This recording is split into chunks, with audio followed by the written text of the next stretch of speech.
Hello, ladies and gentlemen. I was doodle dropping today.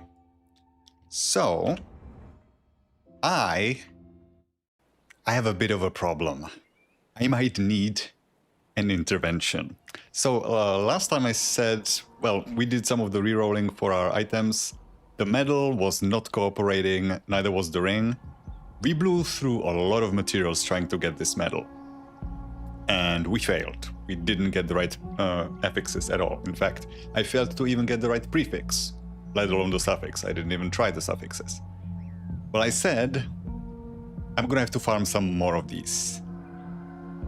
Yeah, so I did that for surprisingly short time. I took a different character and she just blitzed through that area and farmed these really quickly. I was also getting kind of lucky on the drop rate.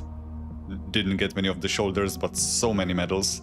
Incidentally, on that character, I also then continued for another couple of hours going through the challenge dungeons, just for the fun of it, which got me back some of my materials that I blew through. So we again have some Ashes of Awakening to work with. Hopefully this time it's gonna be enough, because last time I blew through 300 and we didn't get what I wanted. We now have a decent sample size, at least for the medals, and incidentally, while I was doing the challenge dungeons, I also found the ring, just randomly dropped, because that can happen on Ascended mode. A monster in frequency, not from the monster that they can drop from, can just drop anywhere. So I did get one ring, probably not gonna be good enough, but primarily I need to get the medal right. So let's start with that, shall we? I need Infiltrator's prefix. And we have 20 medals to go with, so hopefully I can get it. We've been close. We've been getting various other prefixes for the various mastery combinations, so maybe I can finally land on the right one.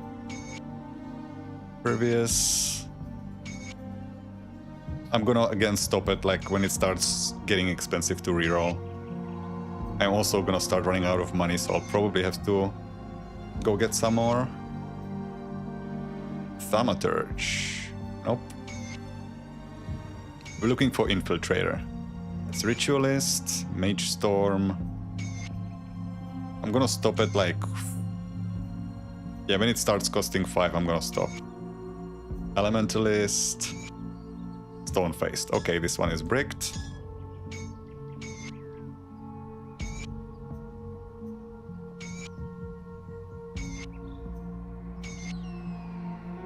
Come on. Cooperate.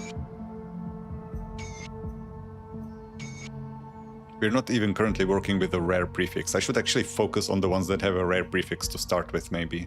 Because I'm just making stuff harder on myself. Prismatic, Bloomcrest, okay. Yeah, you find quite a few of those. Ordered. Stone-Faced. Now it's costing 5, so this is bricked as well. Let me check. Wanderers is not a rare. Runelords is a rare prefix. Is Preserving? I don't think so. Another Runelord.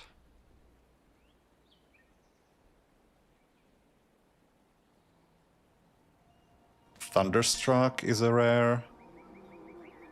Subjugators, I think, as well. So let's start with these. Oppressor, huh? Maybe Conqueror. Lightbringer. Come on, Dervish. They're doing this on purpose. I just want one. Wraithbound, is that... oh no, that's pet bonuses. If it's gonna get maybe some Aether prefixes, I could keep those as well and just pass on the Infiltrator. Commando. Generals. God damn it. Yeah, money's quickly running out. Fanatic.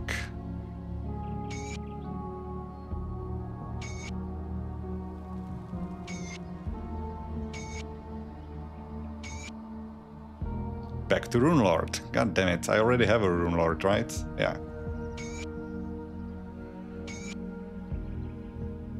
Okay, money is running out. I need to go back to the Keeper of Iron. And this is expensive. I mean, I knew this was gonna be hard to get, but I didn't expect it to be this hard. Greetings, traveler. Greetings, I blew already through, what did I have? Like 9 million on this character? Not too long ago. We'll make it back, hopefully. So, this is the one I was working on. Incorruptible. Warlocks. Augur again. Is there maybe some bias on it? This hasn't been rerolled, right? No, this has been rerolled. So this Thunderstruck. Battle Mage. Yes! Okay, so we have infiltrators. Now we need the suffix. What is the suffix? By the way, to clarify why I needed infiltrator, it is because that gives me additional +2 to Rune of Haggard. It doesn't give me the right damage typing at all. But getting additional flat damage on Rune of Haggard is super important because of the conduit, adding 4 projectiles, which means any flat damage that we're getting on the rune is getting multiplied by the number of projectiles that we have. So what suffix was I after? I need to outstab to my build. I was after Tormented Souls. Shouldn't be too hard to get. Now I need to basically reroll until I get a rare. Which might get expensive, but I think I'm committed now. To just, no matter how expensive it gets, I need to get this one right. Because rolling another infiltrator is apparently just not happening. I just need to keep rolling until it flashes. Okay, Cruel Designs, so it's double rare now. Now I just need any Aether related suffix. Amarastas Flurry. Squalls. I don't even know how high this cost can scale. Dauntless Will, I don't need that. Actually, well, what is my disruption rate gonna be? It's not gonna be great. Dauntless Will gets me Aether, Elemental, Skill Disruption, and Rallying Cry. Can I get incantations on this? I cannot get incantations. I could work with this. Just for the Skill Disrupt. And getting the additional Elemental Resistance will actually help me tank up. Because the Elemental Resistance is going to be occupying several of my pieces. Like I already have Coven Warding Powder on the boots, the belt, and the gloves, I think. And I could get rid of some of those. So maybe I will pass on the Aether damage on this. Because I'm not blowing any more money on trying to get the Infiltrator. This will have to do. And maybe the Disruption and the rest will have ended up important either way. Now, what did I have for the Mobility rune again? Ulzad's Madness. Greetings, traveler. Oh, during my farming, I also found... which one was it? Found a blueprint for one of the sets that I was missing. Can you scroll, please? Oh yeah, Jarldin. No, wait, I found that last stream, I just didn't click on it. No, I found something else. Where is it? Jarldin was from last stream, but I found something else in between. Ah, Zakul. Right. So, what was it again? Ulzad. Ulzad's Madness, which requires Vicious Spikes.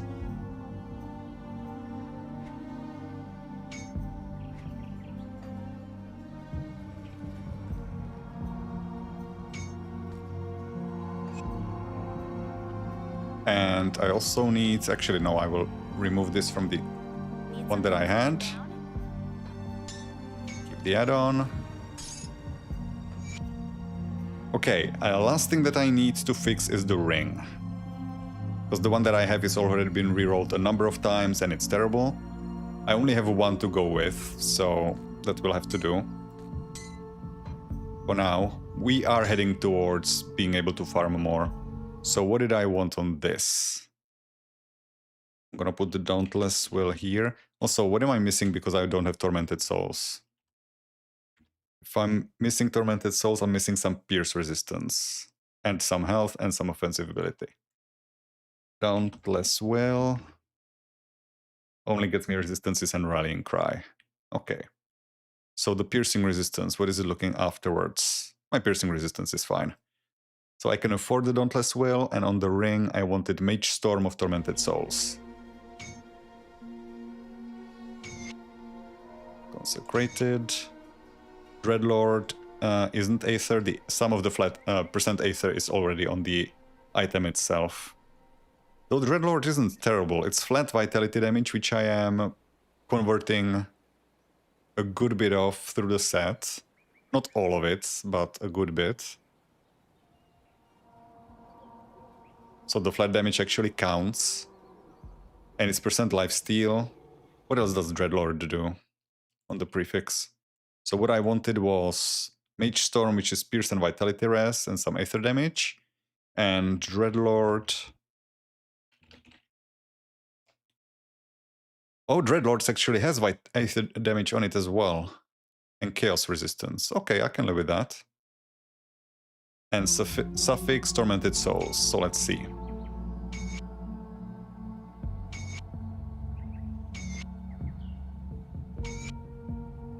Of the Wolf. Vitality could work. What is my suffix getting me? Tormented Souls is getting me Pierce Res again, offensive ability, Aether damage. I am gonna be kind of low on Aether damage, so I maybe should be increasing this. Let's try some more.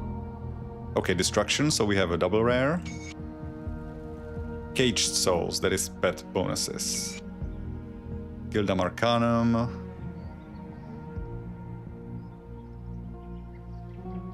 Something doesn't compute here. The Dreadlord's prefix says it should be giving me Aether damage. And the ring itself gives me Aether damage. But the number on the item is strangely low. Why? Right, like the ring itself has percent Aether damage. This one, the one that I am currently have equipped, is 74% Aether damage. Without any prefix and any suffix. Hey Diego, how's it going? So I have 74% Aether damage on a ring that doesn't have any Aether damage on it. Fuck, this is the wrong ring. I thought it was the sigil and it's the signet, it's the wrong ring. Well, that was a waste of resources. But for now, that will actually do. I'm an idiot. They look so similar. I didn't notice the difference. Okay, well, then we have to fix that later. I'm gonna put these in the stash. Okay, so these are bricked, right? These two. And so are these. So I can get rid of those.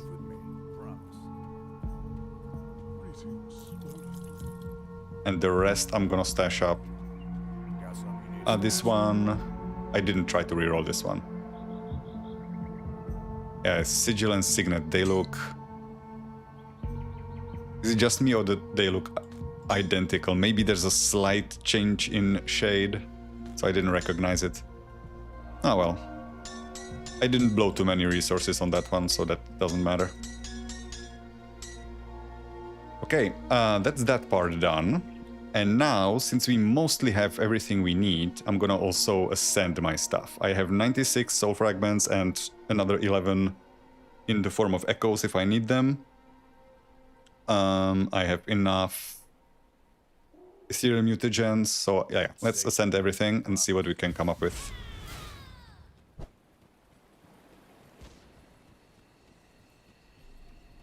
But actually, good thing that I rolled the Dreadlord prefix on the other ring so that I'm cognizant that that is something I might actually want instead of what I had planned.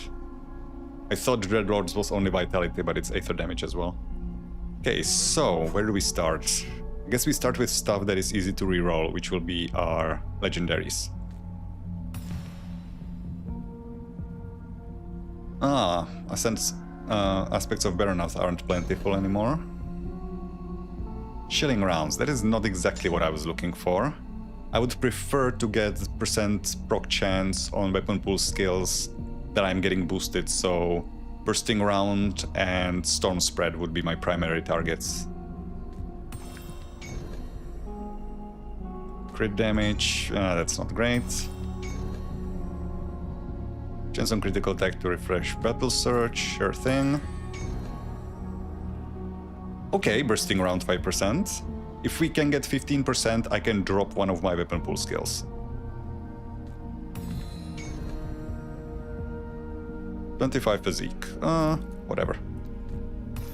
This will be very hard to reroll if I get something bad. Amazing, 3% total resistance. Attack speed, casting speed. I don't really need attack speed and casting speed. It could help against slows, but it's not really. FoA and DA, sure thing. I don't mind. Increased armor by 12%, but it only applies to this piece, right? It's not global. I should have checked before. But I'm guessing it's not. All damage and defensive ability. Crit damage, offensive ability. The ring. No, I'm not gonna be ascending the ring because this is not something I'm gonna be keeping. So last thing is the helmet. Chilling rounds again. Okay, I'm gonna reroll some of these and see if I can get something better. Because I do not really want the percentages to chilling rounds are basically doing nothing. They are in fact negative, because they will be reducing my chance to proc more useful weapon pool skills that I have in my repertoire. So, let's start with the ring.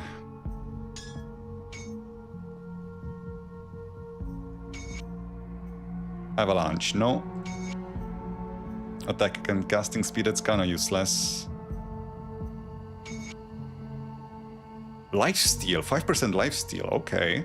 That could free up my potion slot. I might not need to include lifesteal on that. It's okay, I'll keep that. This needs to go. Bursting round, okay, so I have 5 here and 5 here. So I only need to get 5% somewhere else. What is the least useful thing that I got otherwise?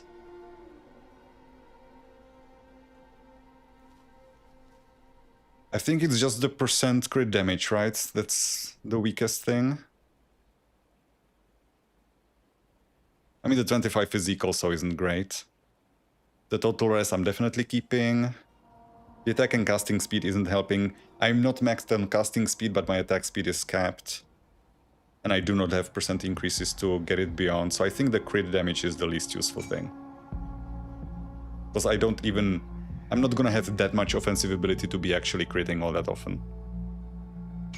So I need percent proc chance on either Bursting Round or Storm Spread. It's all damage. That's more resistance reduction on Word of Pain, I do want to keep that. Okay, so what else can I get rid of? That's not great. I guess the physique. Half per second and 100 flat. I don't think that's that useful. But it's not doing nothing, so I guess I remove this now. Come on, just give me weapon pool skill. Just one. 50 physique, come on. Now it's costing 2. Chance to avoid projectiles. Bleeding res, that's not useful. It's not even increasing the bleeding res cap, which is unusual. Bursting round, okay, we got it. So that means my bursting rounds has now 45% chance to be used. And my storm spread has 37. That leaves us with 70, what is that? 82 just on these two. So now I need 18 somewhere. And of those, I would prefer to have it on, I think, Chilling Rounds, so I can drop Avalanche. Because Chilling Rounds is higher level. Okay, so I'm dropping Avalanche now. And yeah, we managed to increase our resistance reduction by, what was it? 4% here and 3% here. So 7% additional resistance reduction. Excellent. So yeah, so I'm going to go to the Spirit Guide, get rid of Avalanche. And yeah, now we're sitting at 45, 37, and so we have, what is it, 1 over? 45 and 37 is 70, 82. Yeah, we are 1 over, 1% over. That doesn't hurt us much. And this point goes into death sentence. All right, I'm gonna include these. Well, no, I am still missing 1 ascended affix, so I'm gonna update my build with everything that I just got after I get the final ring.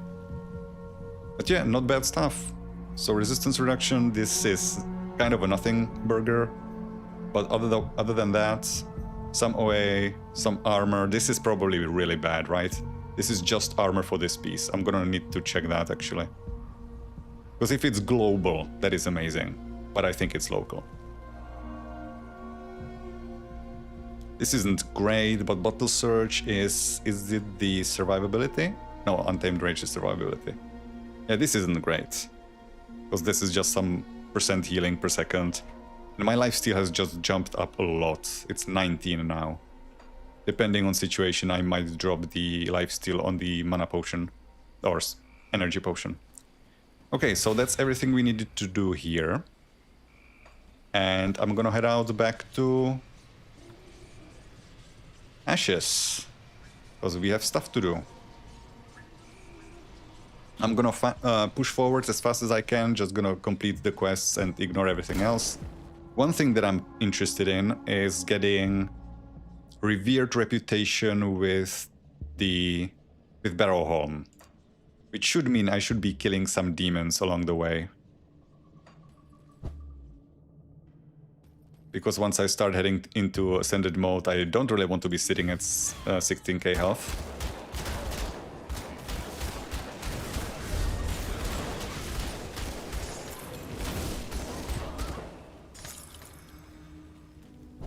Actually, I should be picking stuff up now. I've blown through so much cash. What do I have left? Only 2 mil. I just transferred 7 mil into my stash. Or into my reserve. And it's almost gone again. Maybe it's time to whip out the mana potion. Money potion, I mean.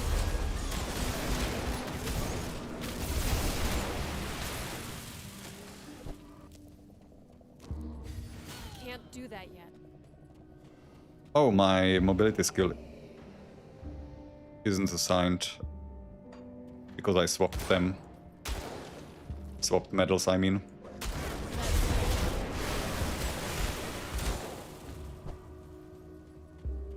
And yeah, because my elemental resistance should now be very good, I will be able to replace all of these elemental resistance augments with additional health. So I guess having the Dauntless Will here. I'm missing out on % damage, but whatever. Maybe I can make it up on the ring. It does seem like having disruption resistance is kind of getting important with the Dread disrupting you and, you know, Crucible throwing Gravathul on you kind of regularly.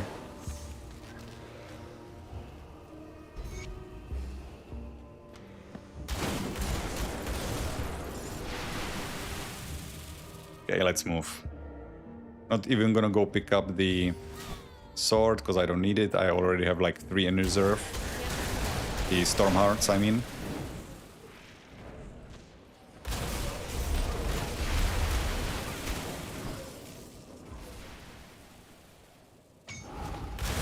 I also, while I was doing some of the farming to get some of the materials and stuff for this ascending, I went into, since I was doing challenge dungeons, I went into the Bastion of Chaos, and it looks like the Harbinger Void Blades are not sold in Bastion. At least I didn't see it in the 2 shopping trips I made there. So I'm guessing you do actually have to farm it if you want to be playing the Chaos Swearer Raven that I was making before this.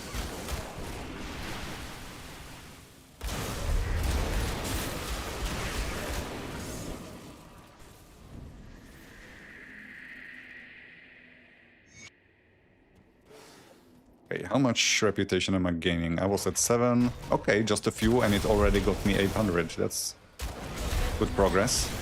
Fortunately, there's not going to be many Chthonians here or in Forgotten Gods.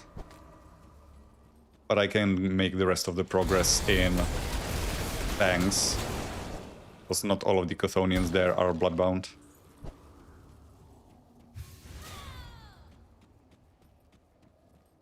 I wish there was a way to make the minimap more opaque.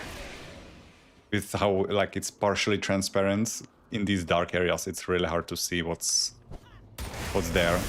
At least, unless you're in a completely dark room. I do have some lights on. That skill's not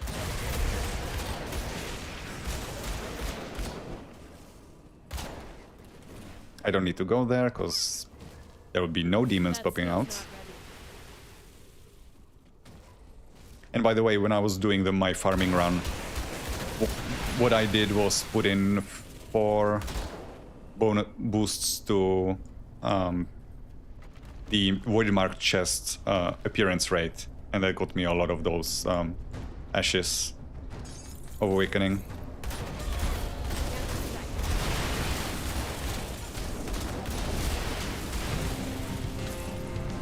There you go. Oh, my devotion assignment doesn't change because I didn't have anything on Avalanche anyway.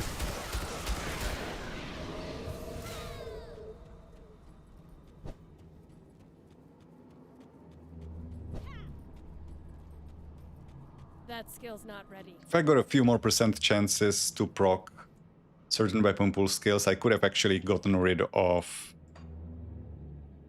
chilling rounds as well. But I would need 3 more to boost the proc rates, and that would be...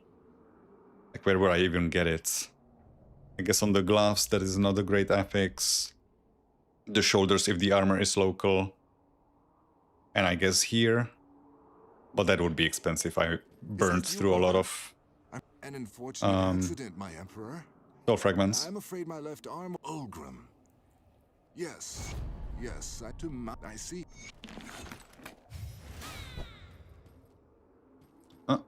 Why am I not able to move? Oh, this way. Come on. Getting stuck on terrain.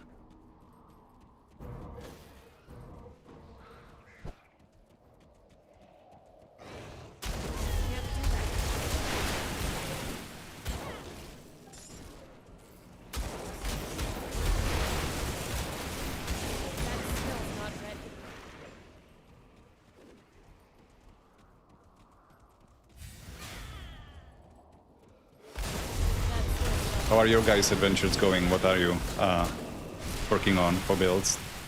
Not that I'm looking for inspirations, I have already everything mapped out, but just out of curiosity.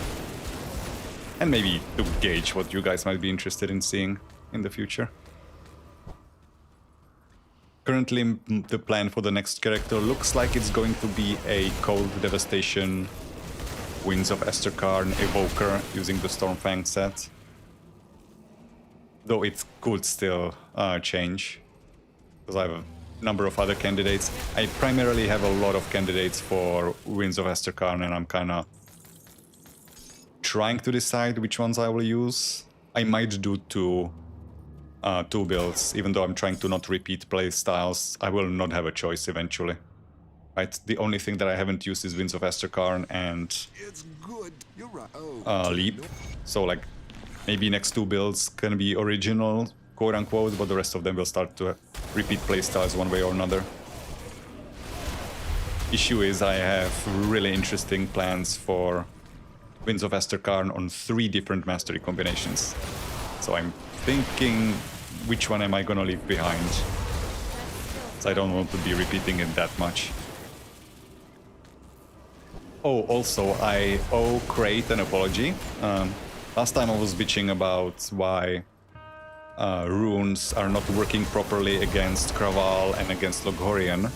Turns out they do work correctly. I did a testing run with a different rune build, and they do work, but they are weird. Like, I was specifically on that character doing absolutely nothing to Kraval, but only casting runes beneath him, and he was definitely taking damage from them. But for some reason they are not displaying. I don't know if like there's a hole in the terrain underneath Kraval and Loghorian, and the rune gets cast like underneath them deep below ground and explodes there. Because they were taking damage, but none of the projectiles from the rune were appearing on the screen anywhere. And like they have full pass-through, they don't stop if an enemy is in the way. So either they are getting cast somewhere underground, or maybe they're appearing somewhere like off-screen and blowing up there, like beyond the vision of the map, and it still damages the boss somehow. I don't know.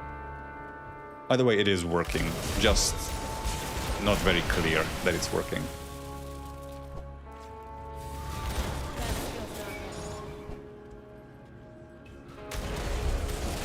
Okay, where is the Rift Gate? Well, not Rift Gate, but the Chthonic Rift.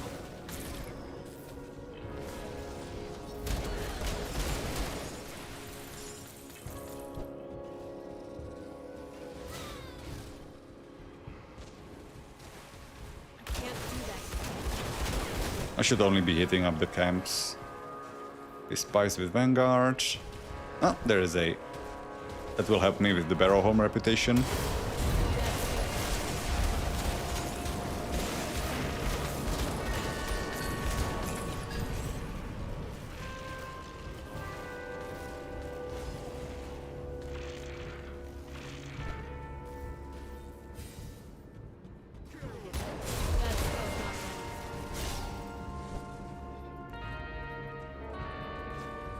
Is it here? It's not.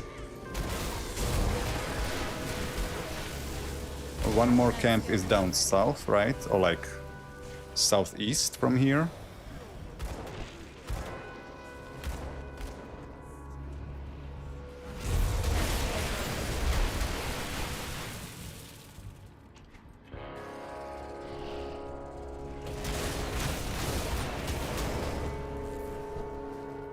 Oh, this is the limit. I went too far south.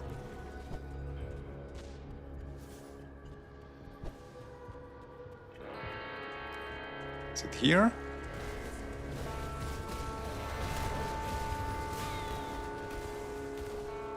Oh, that's all ethereals. That skill's not ready. You know what? You're nicely clustered. Give me your XP.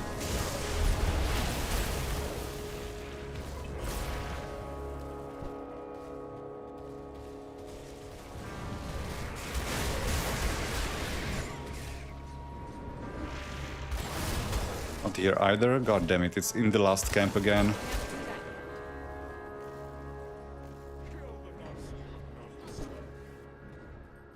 If only I could remember where it is. Ah, maybe. Yes, there it is. Okay.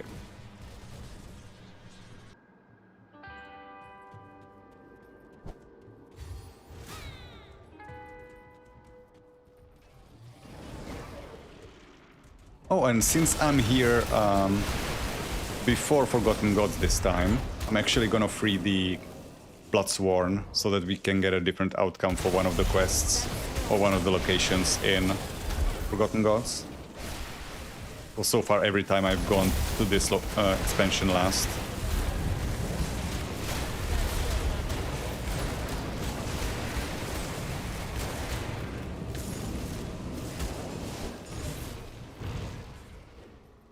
Is that a hero? It is. I do want to kill heroes for the rep.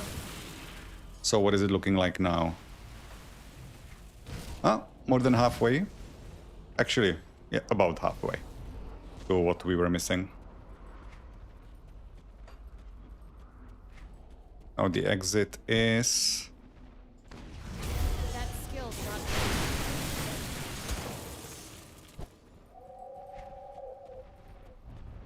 No, this way. Finding it difficult to orient myself in this open space.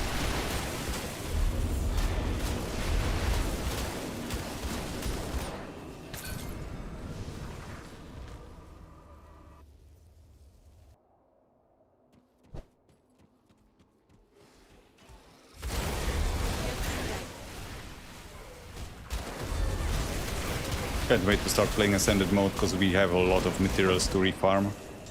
I blew through... I didn't check how many I spent now, but I like must have burned through 5, maybe 600 Ashes of Awakening on this character. That is so far the biggest budget that I've blown through. Where the hell is the way forward? I can't see anything. This way. That skill's not ready.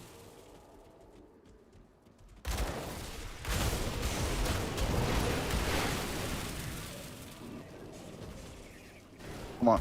Oh, sure, block me. I didn't want to move forward anyway. Okay, so these guys.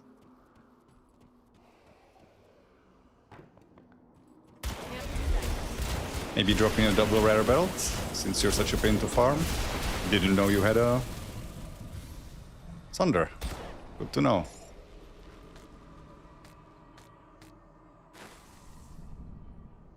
Okay, aren't you Bloodsworn? Why should I help you? I understand that the cult has caused much harm across Cairn in recent months, but you have to understand, we were desperate. We joined the cult because it offered safety, not because we believe in all this blood and Chthon madness. We are not even involved with the necropolis. You have to believe me, I beg you, destroy that ruined crystal nearby and let us out. I swear we'll burn these ropes and try to do something worthwhile with our second chance, assuming we even make it out of the void alive. Alright, I will help you this time. Destroy the obsidian, they will give me Blood of Chthon and Bloodsworn Vestments. God bless you for your mercy. I cannot imagine... Gods, sorry, plural, it has to be in Cairn. Gods bless you for your mercy. I cannot imagine what horrors awaited us still. We're getting out of here as soon as we get our bearings, if that's even possible. I hope you learned from this. And they didn't. As we'll see soon enough, because Forgotten Gods is going to be my next expansion. As soon as we finish this and farm up some of those rings. And I can't believe I didn't notice that it was the wrong ring. I even got a good prefix on it. And then it's the wrong one. But hey, at least my confusion was legitimate in terms of like, hey, why is this missing Aether damage? Oh yeah, because of that. Otherwise I would not have noticed. That skill's not ready. Like the ring itself doesn't... The thing is, it doesn't really give us anything useful anyway. Like the plus skills on it are worthless. It's just that it starts with Aether damage on it already, and we are kind of short on Aether damage. Because our two masteries have no percent bonuses to it. So, our next skill point, this goes into Spirit. I also, off-stream, drank my potion of reshaping and changed my attribute allocation, so Cunning is now only 2 points, so I can use my guns. Thanks to Hawk, my requirement is 460 instead of 511. And this goes more into Death Sentence, which will still need 3 more skill points. Which we will get here. 2 more levels and 1 skill point for killing Alostria. And the rest will go into Amatox Pact for the flat damage percent, DA and armor. Sorry, flat DA and armor. The core damage is getting converted fully to Aether because of our conversion on the offhand gun, Ragefire. Okay, I need to get rid of skeletons if I'm going to be spawning Flamond, but he's not here.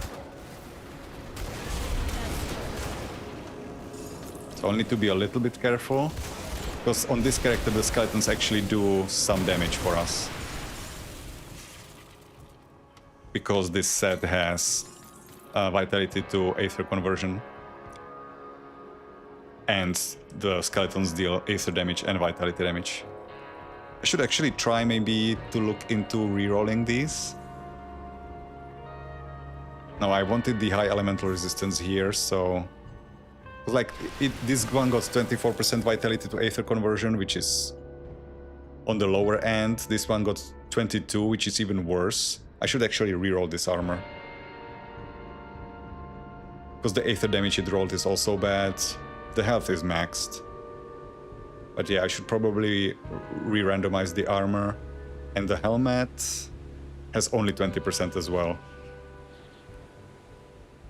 And low-ended the offensive ability. Yeah, I think I will re-roll the armor and the helmet a few times to get a better conversion. And some other stuff. The conversion itself is only affecting the raised dead, so I guess it's not that important. But the percent damages could be better as well. What is my percent damage actually? On Aether, it's gonna be pretty miserable. Yeah, Jesus. 1800. Though granted, I'm missing 5 augments that would be increasing that. So it will get better. And all of those augments will also be giving me flat for my pistols.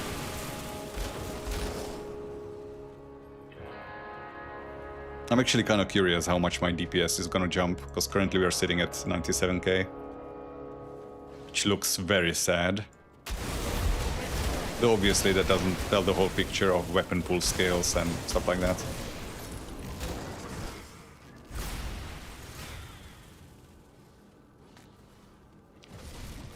Since I'm gonna be playing That skill's not ready. Cold Devastation Evoker next, should also get some tomes from their Nogs here. Hopefully I get the right one. I should stash them up so I have something prepped for the next character.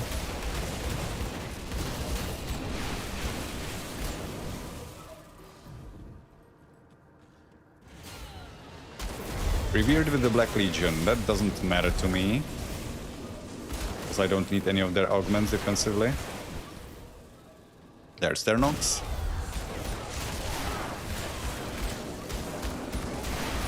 And there he goes. And it's Aether Tome, which is the one I wanted, right? Yes. So I need to make sure not to sell that.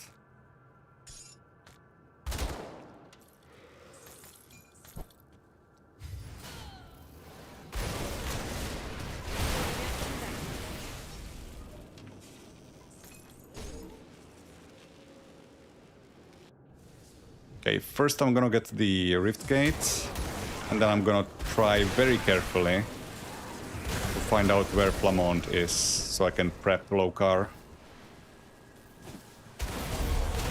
Actually, I don't need to prep Lokar, right? I can just go kill Lokar.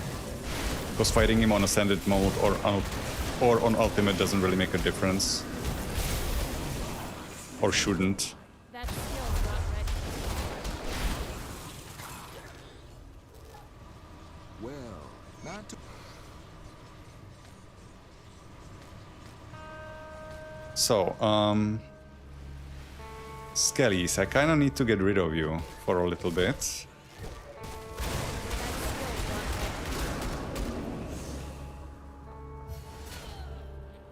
So I guess I will just explore very, very slowly. Give them time to time out.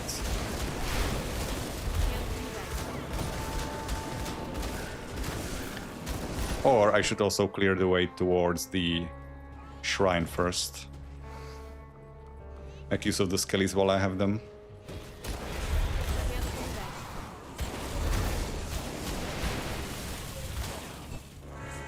Do I have Aether Steel Bolts? I think I should. Or maybe I only crafted one. I do, okay.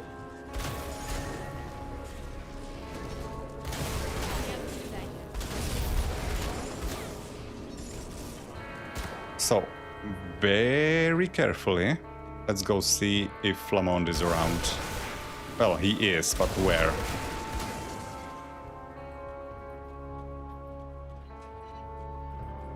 Wait for the skellies to go away, so they don't kill him on accident. Come on, despawn.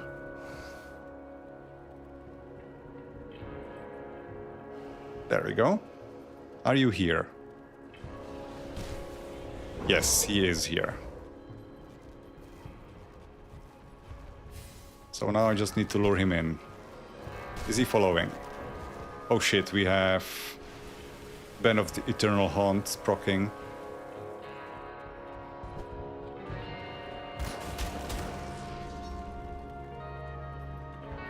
Is he not coming with me? Oh, there he is. Okay, just you, please.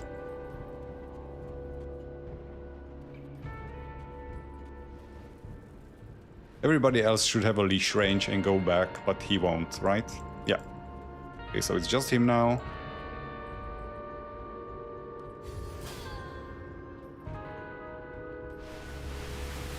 Ooh, that would have been a bad thing to blow up in his face. Yeah, the stuff that has should have timed out already only times out when you get close.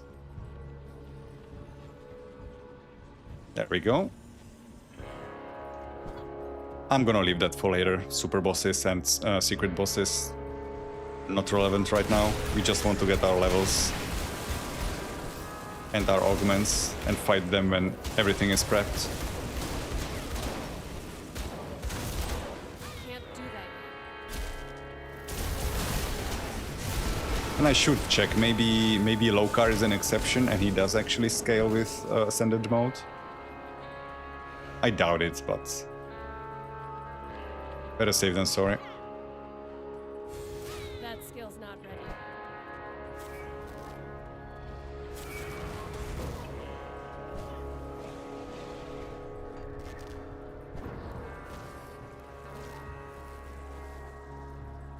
Where are you? Oh, seriously, where are you? Did I overshot. There you are. Have your stupid papers. I hope you're ready to write the next chapter of...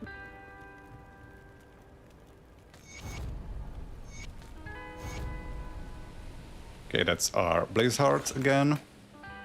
Now I can rift back to the outskirts. And dip a toe into the sewers. That came out wrong.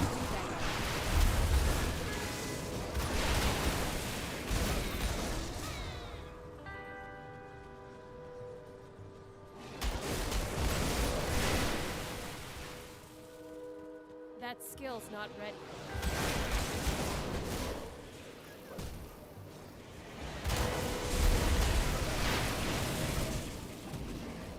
Let me just check real quick. Is my... Okay, it is working. Fine.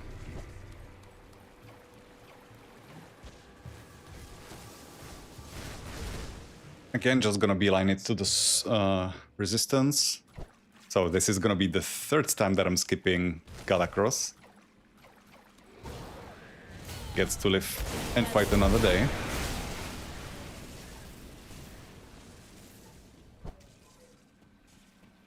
Now this should technically be a place where my damage starts kind of falling off because I'm fighting ethereals, but because I am an Inquisitor, I actually kind of make up for it by being an absolute racist. It's especially noticeable if you're playing a Mage Hunter. You like hate Chthonians, hate... Wait, no. Oh, ignore me. Inquisitors don't actually get bonus damage against ethereals because... Well, it's logical. They didn't know about ethereals. They knew about Eldritch and Chthonians, but... Yeah, ethereals were a surprise that mainly the Arcanists knew about. So actually, if you're playing an Arcanist, you get percent damage against ethereals, but not us. And even a seal of Inquisitor seal also is only... No, there is a damage to ethereals as well there. Which is kind of weird. You would think they would be omitted. Not that anybody uses seal of Inquisitor seal for damage, so I guess it doesn't really matter.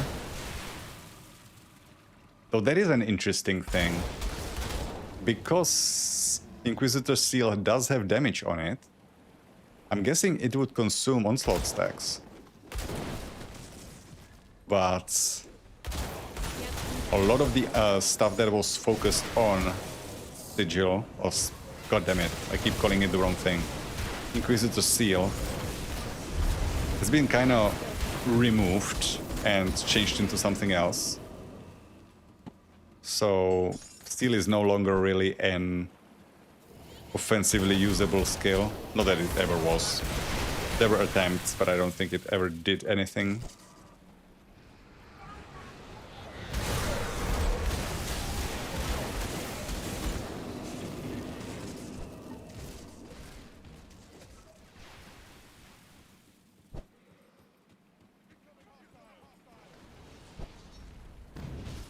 You better have a damn... Eh?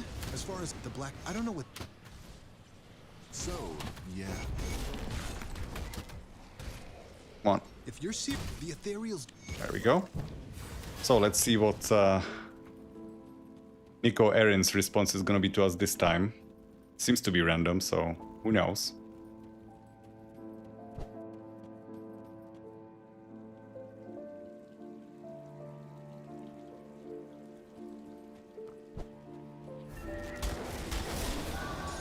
I think if you are forced to kill him, it looks like you don't really get anything for it.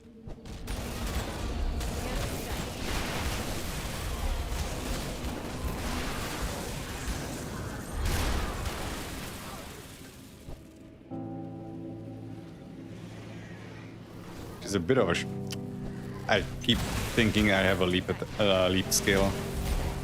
Trying to get up the stairs instead of moving forward, I jumped away from them.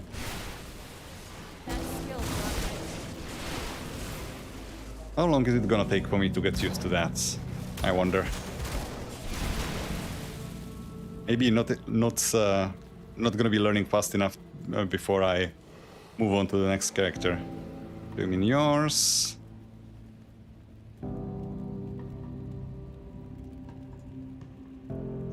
Okay, there he goes. This time he's friendly. Can't do that.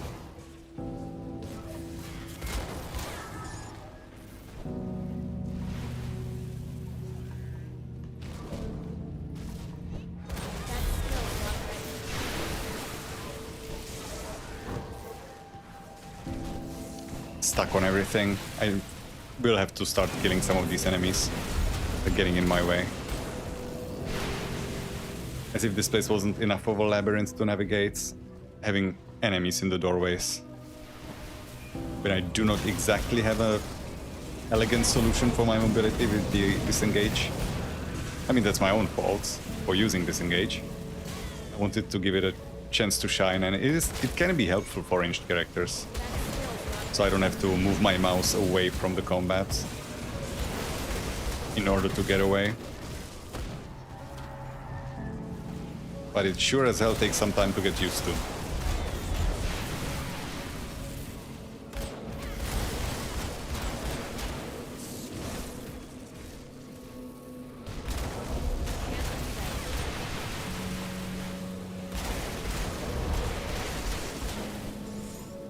Oh, criminal records, page 1. Who is that? Leander Blackwater Green. Now this is someone that you can actually meet. And there is an item that is related to him. Leander Green's hand cannon, which I currently have, actually. Taken from the cold dead hands of the Blackwater Bandit. So I guess he's dead. Blackwater cocktails when concocted when more conventional explosives ran low. These improvised firebombs leave a self-fueled blaze upon impact and are particularly effective against tightly packed enemies. And Leander Green... Ex-military man wanted for extortion and murder. Leander was dishonorably discharged from the demolitions division following a grisly civilian incident. Leander escaped custody on at least 2 separate occasions using unsanctioned explosive devices. News of sightings or proof of death should be brought before Warden Creek or of Burwich Prison. A reward of 1,000 royal crowns is offered for the successful capture and delivery of Leander Green alive. Well, he didn't make it alive. Though, we don't know how he died. Actually, no, we should know how he died because we get to meet him and fight him randomly. But interestingly, his Leander Green's hand cannon doesn't necessarily only drop from Leander Green. So you can technically not kill him and still have his gun claiming that he is dead.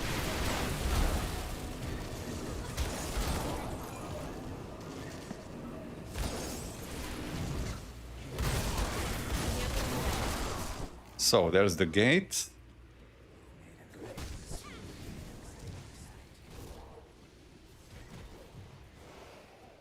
I can't do that yet.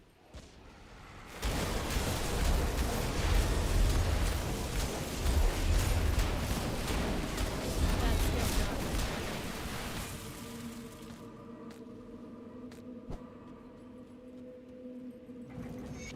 But I'm still missing 2 of the wagons. I guess I will go to them once I have reclaimed Steel Cap District, because that's a good access point.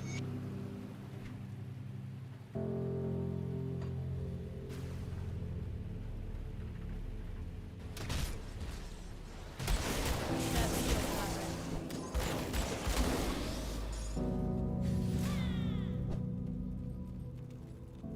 I've spoken with Corinia.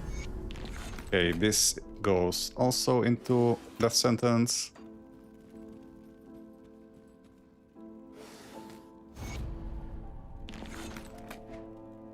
This goes into spirit.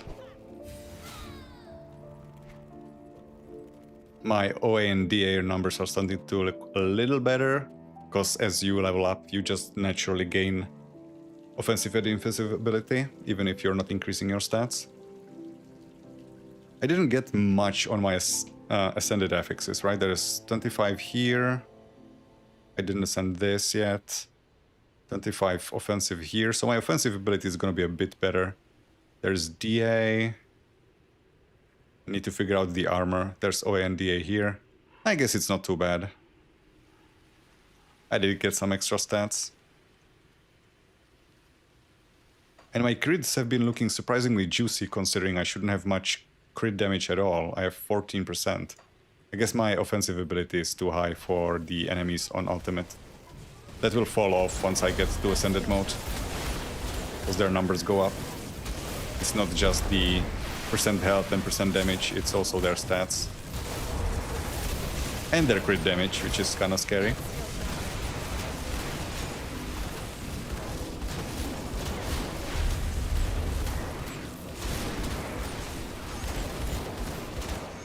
Tickle Mind Warp, you got something new, didn't you? You got +1 to all skills in Berserker. I mean, it's helpful because it gives you full physical, if you are dual wielding them, full physical and full piercing conversion, which will matter for the weapon pool skills on Berserker. But yeah, there are no skill modifiers on this, so you have to figure out your build yourself. But it's a super interesting weapon because this bonus that's on it, where did it go?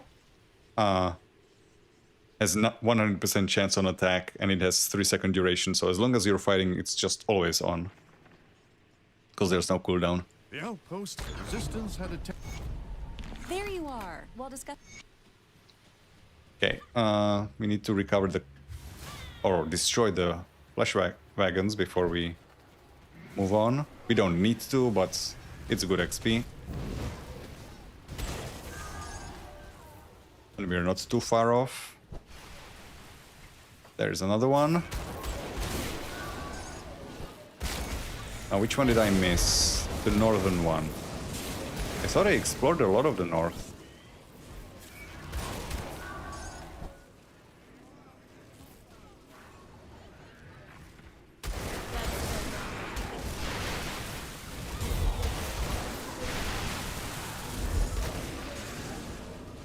Did I ever find the second half of this ripped note on the previous character? I don't remember.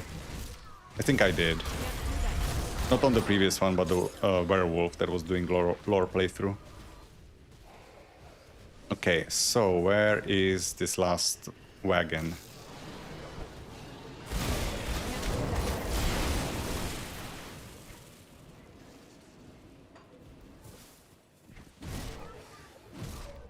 Oh, it's somewhere in here, right? Which doesn't look very northern, but I guess it will do. There's a monster totem in here.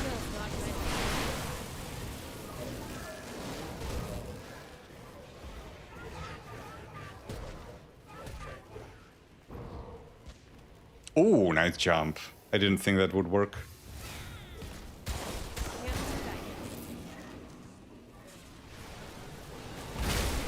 Okay, there it goes, and I'm gonna do the totem as well, then we can move forward. Oh shit, it's on the other side, so I have to go through steel cap.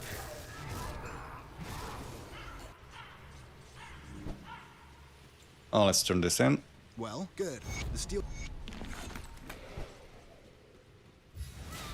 That skill's not ready. This jump wasn't as excellent.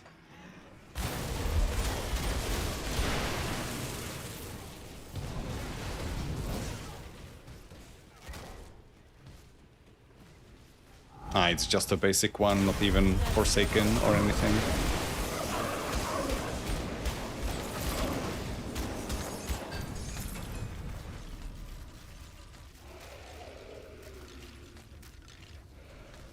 Disappointing.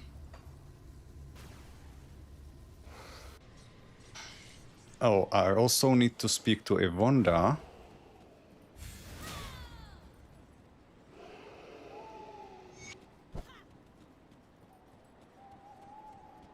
And this woman, will she talk to me? No, she's one of the people I need to rescue first, right? So she's not here yet.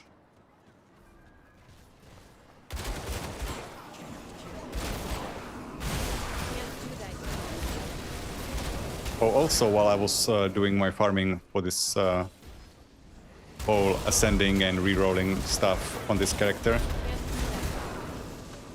or, well, I was doing it on a different character, but I was doing it for this character. I fought the Dread a couple of more times, and I didn't even know it has a legendary shoulder piece that it can drop. That was news to me. It's nothing like super spectacular, but now I have it.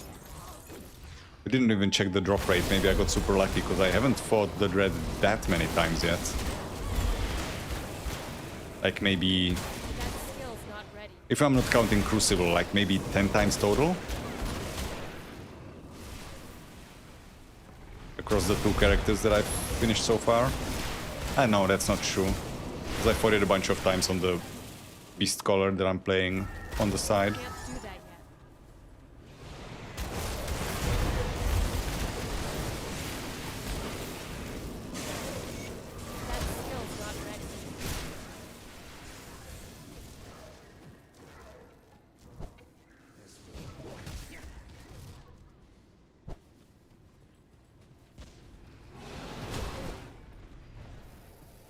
Okay, there's the one survivor. Technically two, but he doesn't look too good. Send him off. Did I read this one last time? Yeah, I did. This one I did get. I think I was missing one of the origins of the Slith, but this wasn't it.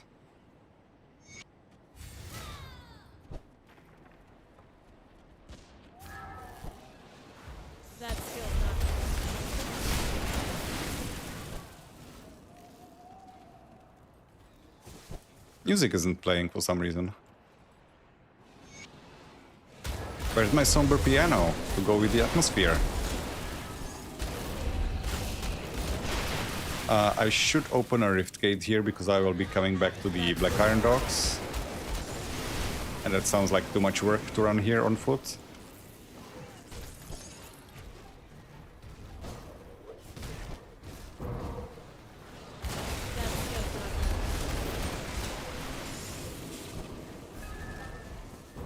What's up? Yoink. Almost there. Can't do that yet. Almost ascended mode. Which I'm switching to immediately as soon as I can. Well, unless it's not convenient for location reasons. But that shouldn't be the case.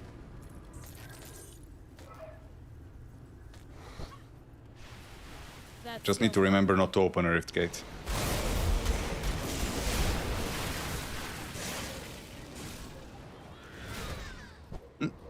Jump over.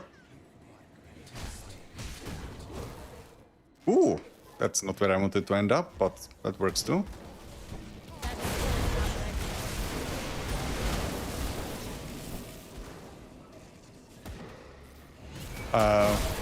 Wait, can I send these guys back without having received the quest already?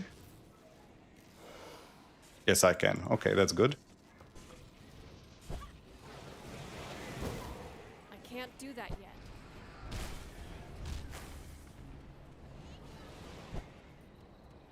There's Yvonne's memory. That skill's not ready.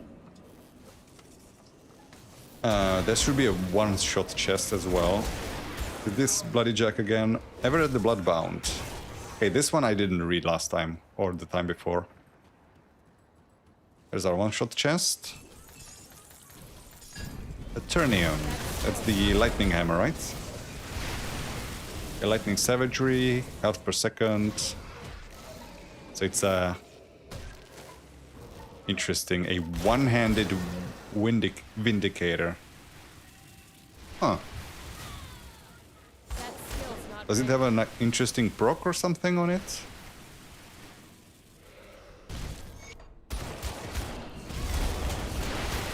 Let me see.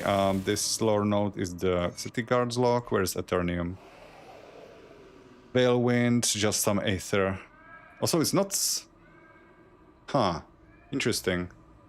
So it's a lightning and Aether hammer, but it has physical base. Converts some of that physical to lightning. But then it gives you flat Aether damage on Stormbox, Electrocute on Wind Devils, and flat Aether on the proc. I mean, I guess converting Aether to lightning isn't difficult because you can get Storm Shepherd and that does most of the work for you.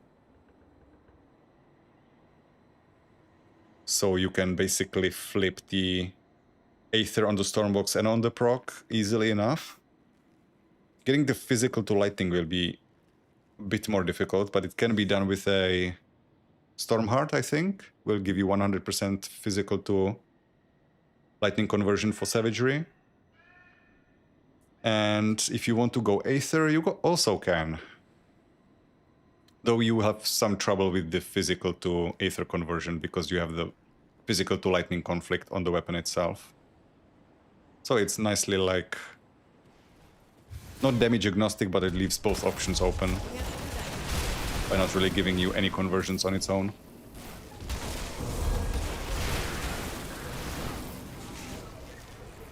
Okay, where are the other dummies? There you are. And off you go.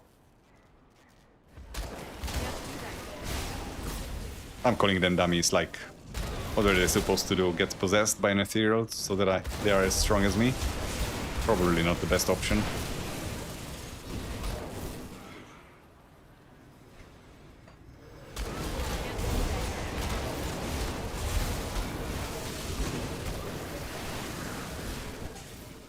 Okay, will this get me to 100? Possibly. Actually, almost certainly. Because I'm completing 3 quests, 4 quests.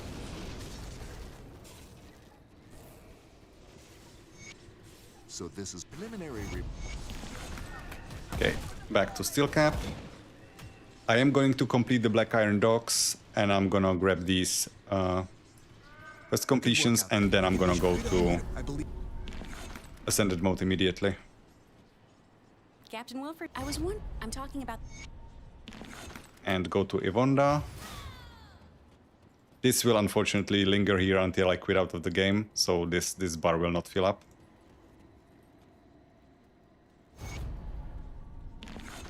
So, this finishes off our spirits. Actually, it doesn't finish off. We'll get more attribute points in the future. And this goes into that sentence. We still need one more level up. Or one more skill point. I did want to stash the tome, if I have the room, somewhere. Good lord. Can I reorganize this to be better in some way? I was never good at Tetris.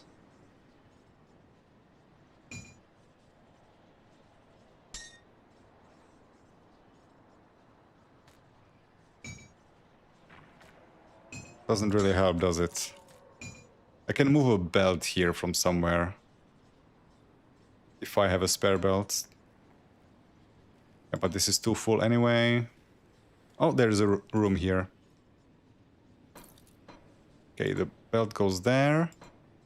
And I have additional spot up top. And now I can put the Ternox tome in here. Where is it? There it is. How many do I have? Is it the only one? It's not double rare, it's just that I will be needing some.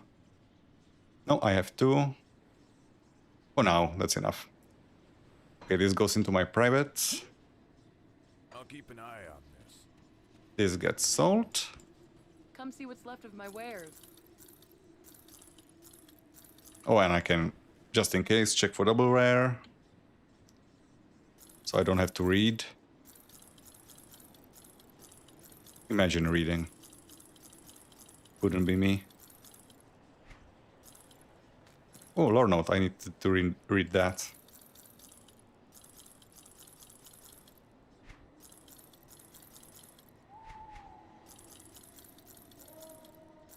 Yeah, no double rares. I could have saved the belt maybe, because that Lunar Valgoth isn't easy to farm, because his rift moves around. Everett the Bloodbound. A heathen and blood drinker, known associate of chthonic cults and supplier for the heretics. When confronted by the law, Everett unleashed a fury of arcane atrocities upon the enforcers and escaped. Extremely dangerous individual. Personnel not trained to deal with the heathen arts are advised to steer clear. And this is, the end is the same. Although they are offering a little bit more, aren't they? Wasn't the other guy 1000? Where are criminal records?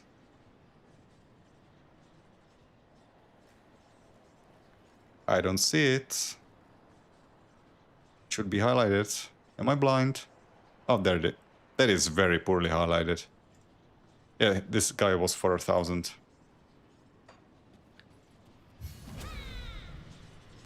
So, let's do this and go ascend.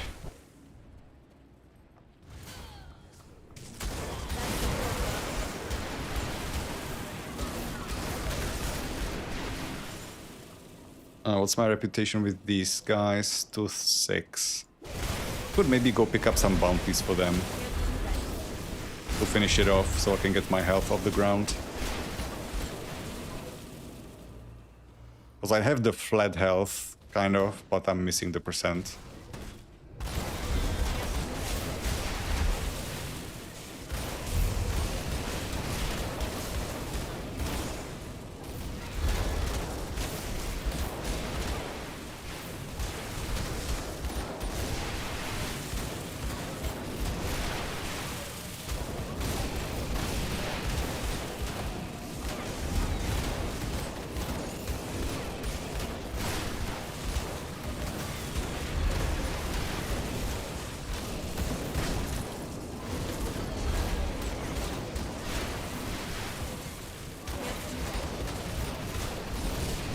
Don't get dispelled. There is one disadvantage of builds that are using heals. If you get dispelled, all of the permanent buffs will reapply, but your buffs from heals won't. You have to put the heal back up yourself, and if it's on cooldown, well, you're shit out of luck. Which in my case is extra bad, because my heal is part of my resistances, though it's not super important, but also a whole bunch of my health and crowd control resistance. So if that gets dispelled, I'm in trouble.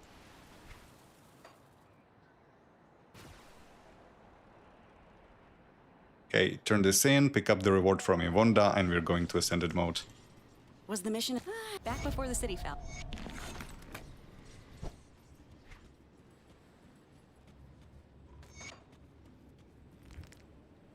Stone Treaders.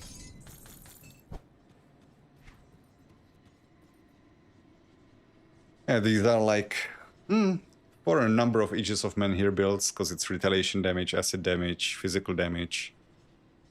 Octavius uses these, right? If I remember. I haven't actually built Octavius yet. Come see what's left. As much of my playtime wares. as I have in the game, there is so much I still haven't done. Because there's just far too many options in here. Iron well spent. Okay, so let's get out of here.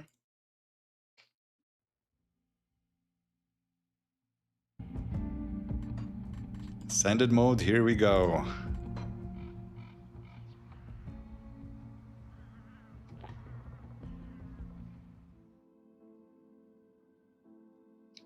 Not gonna mess around with the Ascension Altar yet because I'm missing a whole bunch of augments. But once we're complete, I will start stacking stuff up. Firstly, to see what we can and can't do, and also to increase my rewards, so I can refarm materials for the next character. I did want to go to Barrowholm, see if I can get some easy bounties to finish off their reputation, because that's a lot of my survivability that's missing.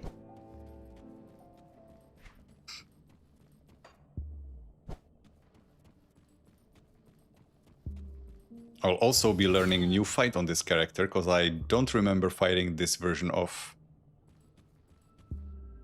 the Ravager. That doesn't mean I haven't fought it, I definitely have, I just don't remember the moveset. And also I haven't fought it since it's been changed, with like Sunders and stuff. So, Bargol... I can do that. It's pretty easy to find.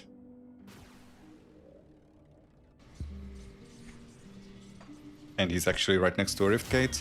I'm also gonna go clear this totem, because these will not now be able to drop Ashes of Awakening. My nasty habit of turning over every stone and opening every chest will now start paying off, because Void Mark now exists. There you are.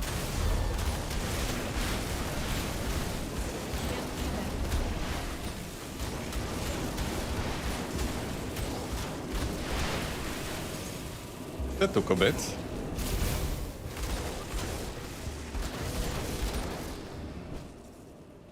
But again, a bunch of my flat damage is missing.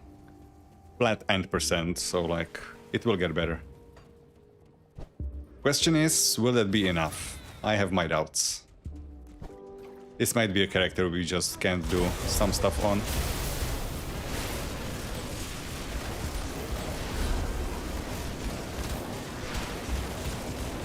That skill's not ready.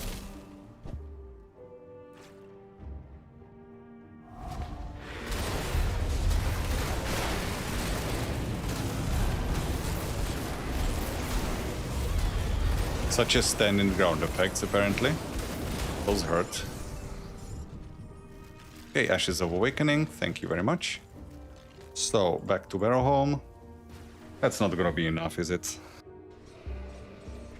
I need 2,600. There's no way that's gonna be enough.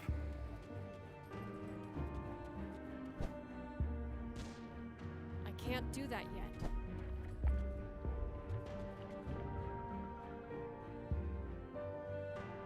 Can you just walk up to it? Why do you stop? Oh, 1,300, so just one more. Oh, it's making my... Oh, it's reducing reputation with Beast. I was thinking it might be reducing my rep with the Coven, but nope. Slay... Oh, that absolutely not. I'm not going into the Cinder Wastes. He could be anywhere. Cleanse the Undergrowth. Find the one called Svilius. Okay. The Undergrowth, I think, on this character spawned Was it in here? I think so. And since I don't even have to go to the end of it, but I probably will. Was getting some medals wouldn't hurt. Or is it an amulet that Silvaria drops? It's probably an amulet.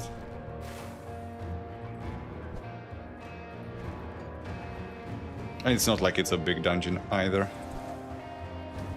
Oh, it's not here. That skill's not. I thought it was. Maybe it moves? No. It should be staying the same per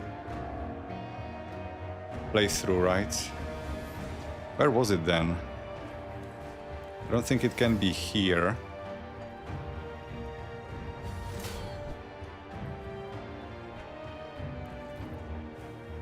But it must be in one of the explored areas, so that limits my search radius.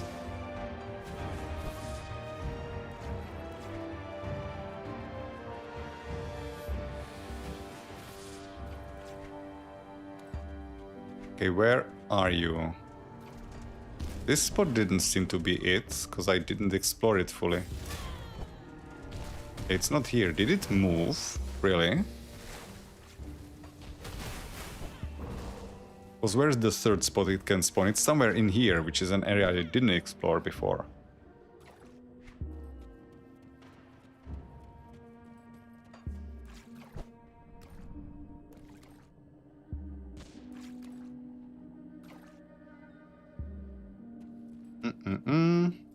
Give me some wooden blooms.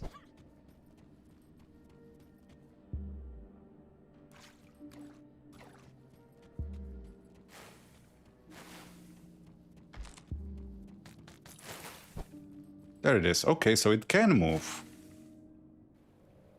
Good to know. I wasn't aware of that. I thought it stayed in the same place every time. Once used.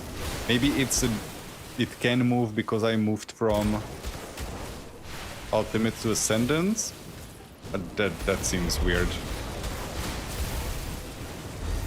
Anything is possible, of course, but...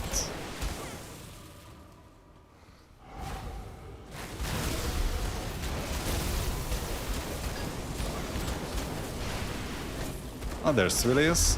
Okay, kill him before he starts dropping rocks. That was quick.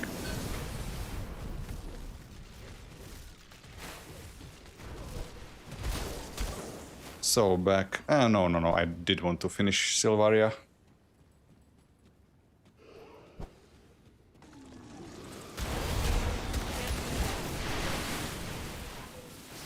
Should be easy Ugden Blooms as well. And potential ashes. I can't do that. Also fragments.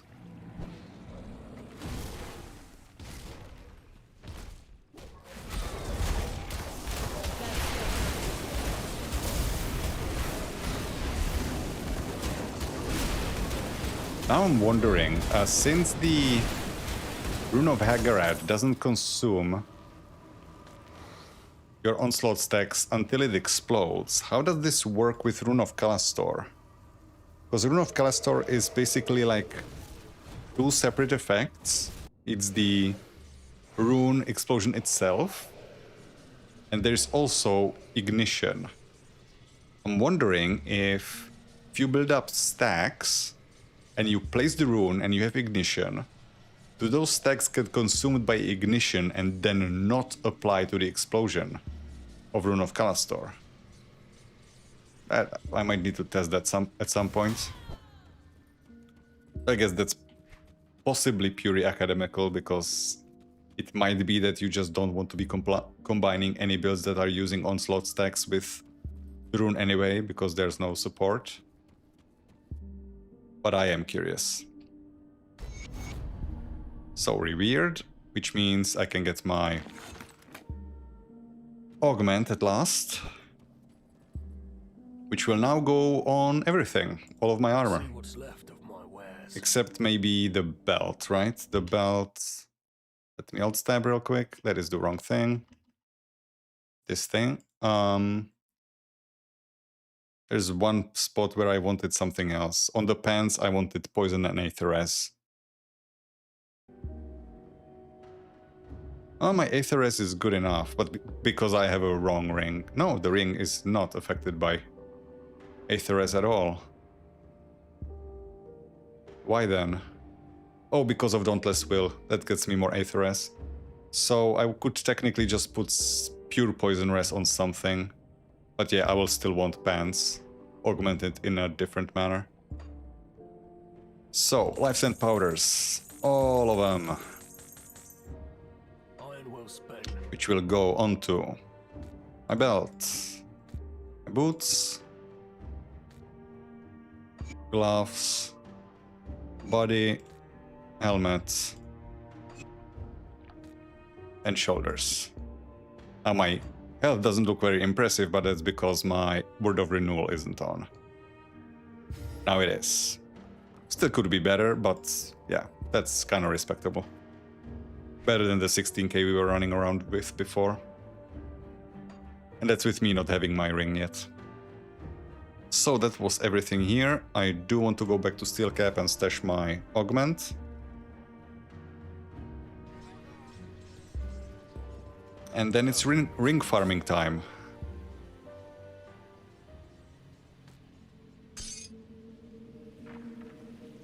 It's safe with me. Promise.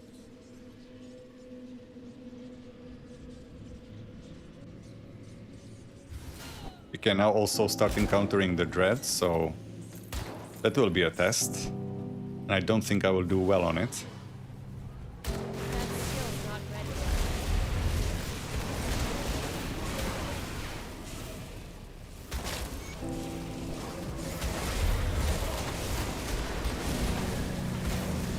Though maybe I can play Keep Away kind of about as well as the Were Raven could, so maybe I just don't really even get touched by the Dread if I don't want to.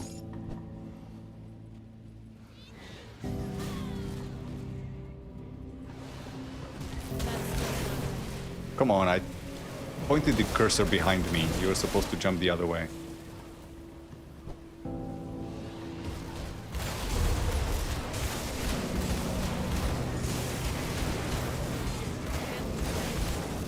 My crits are still considerably higher than I expected.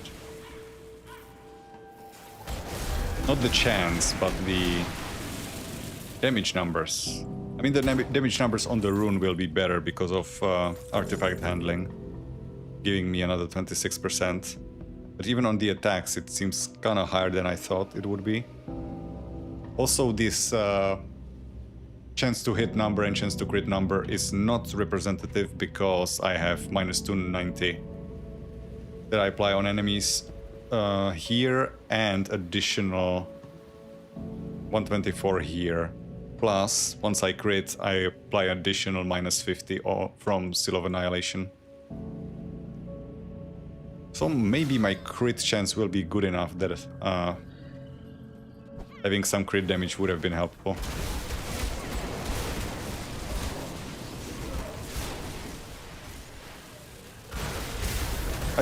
It was still the right choice to reroll it for a weapon pool skill proc chance.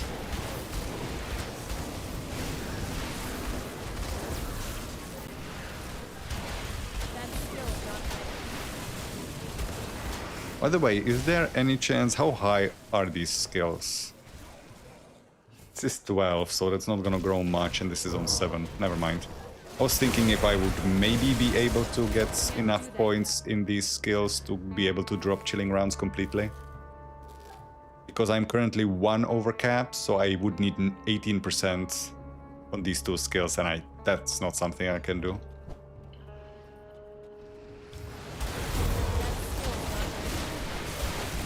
If I wanted to be super optimal, then yeah, I should be rolling percent proc chance on these two weapon pool skills on the rest of my equipment. But Chilling Rounds aren't that bad.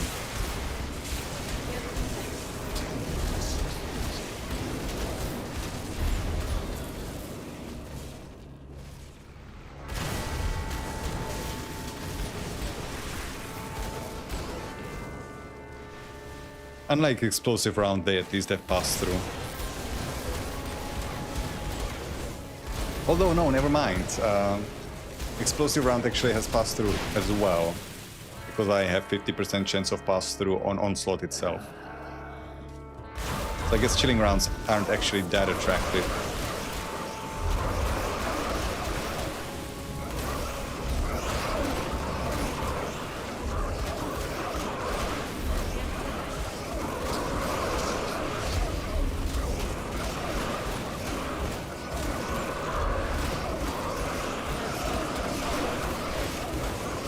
I got the weak one. The epic version is the legendary. And this fight. Nothing is happening. I'm not dying, you're not dying.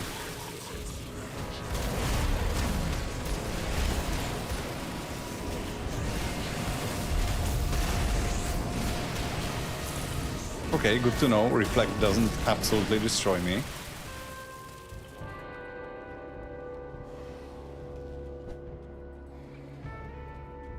Anymore.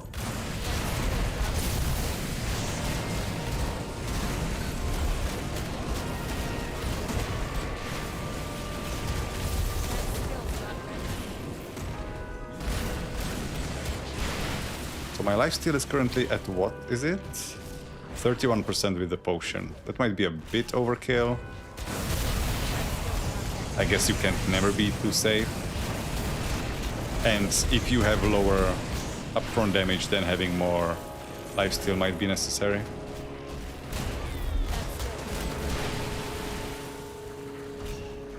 To make up for it on sustain.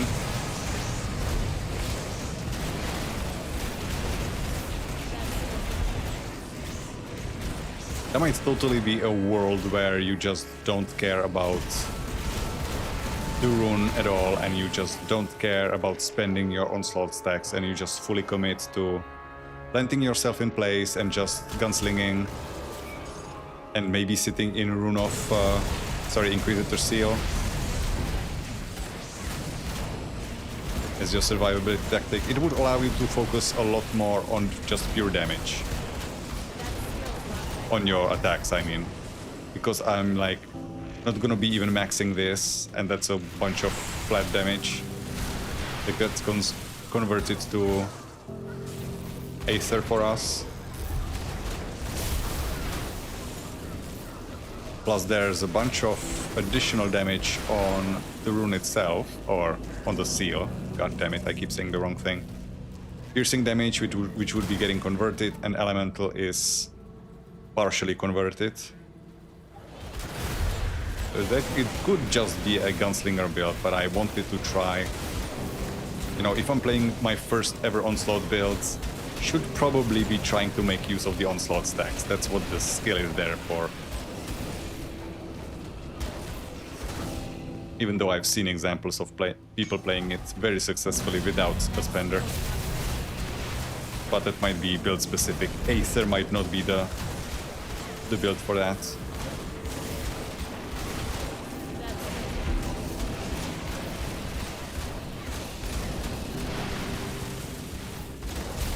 Oh, nice of you to stop by. You should have announced yourself.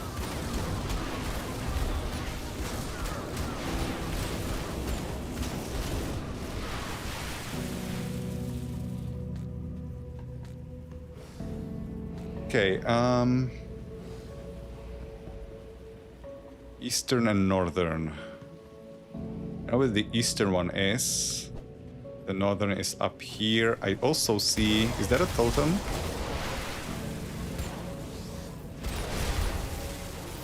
Come on, let me up. Even my jump doesn't get me there. I might actually drop the disengage. It's so clumsy. Or I guess I'm too clumsy with it.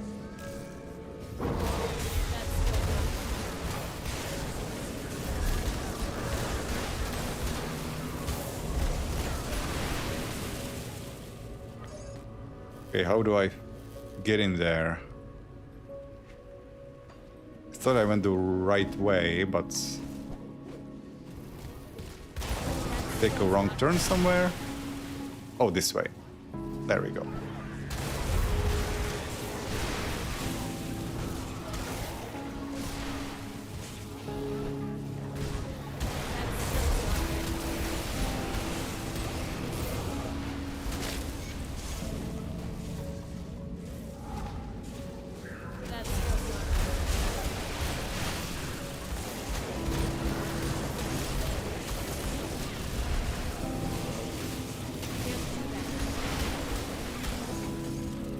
Not bad.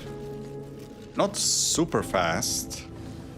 But yeah, I'm still missing a bunch of my damage, so maybe it will be better. I'm also in a very hostile environment to my damage type.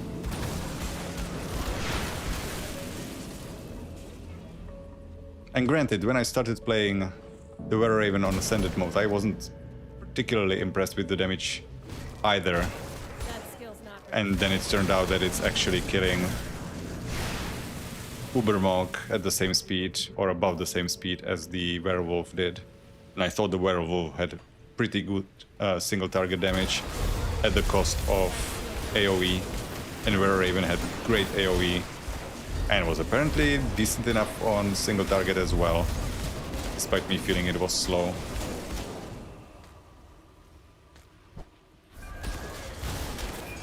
Oh, that's Resplendent Treasure Trove. That's a lot of materials in there. How do I get up there?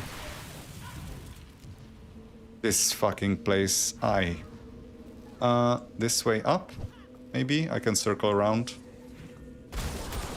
It's such a labyrinth. Which I guess it makes sense. It's a broken down town. It's not gonna exactly have perfect pathing. All sorts of routes will be blocked. It's faithful to the environment, as it would be. In fact, I should count myself lucky I can even get through at all. That skill's not right. I need to temper my bitching a little bit, because I don't actually mean it in a bad way, but I'm sure I must come off like a overly negative.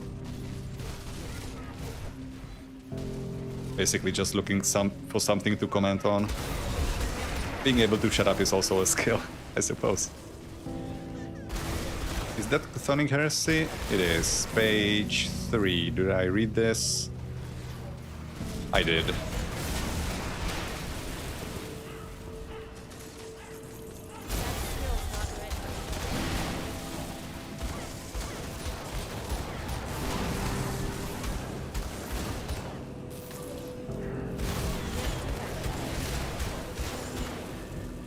Well, just to check.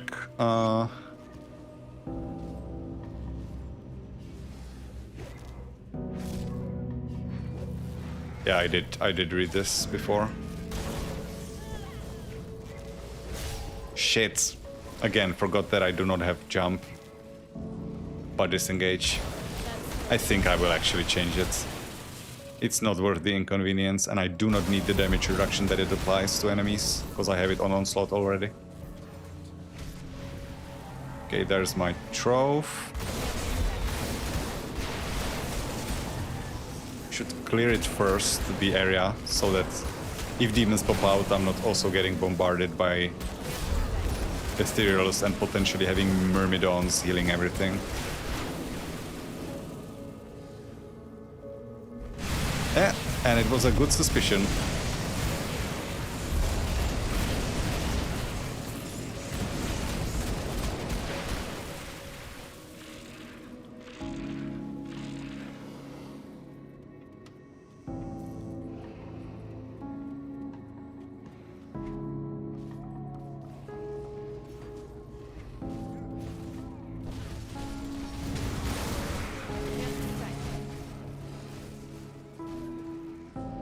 I'm going to give Kasparov his notes, so don't have to go.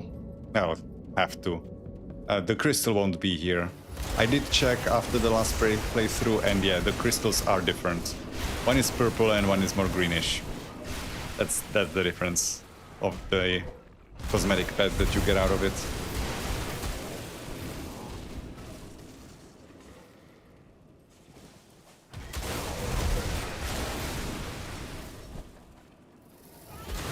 I haven't been paying attention to my onslaught stack situation now that I have implements of war again.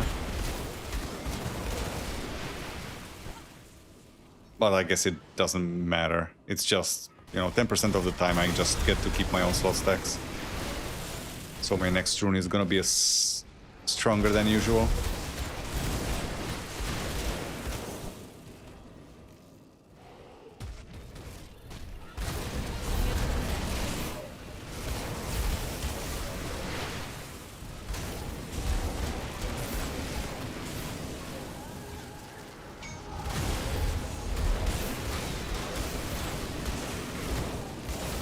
drop me something nice, maybe? Some ashes, some fragments. That skill's not ready. Daddy needs a new character to gear up soon. Alagast Storm Gem. Alagast is a craftable set, so I don't need to keep that. Not that I have the option to, I don't have space.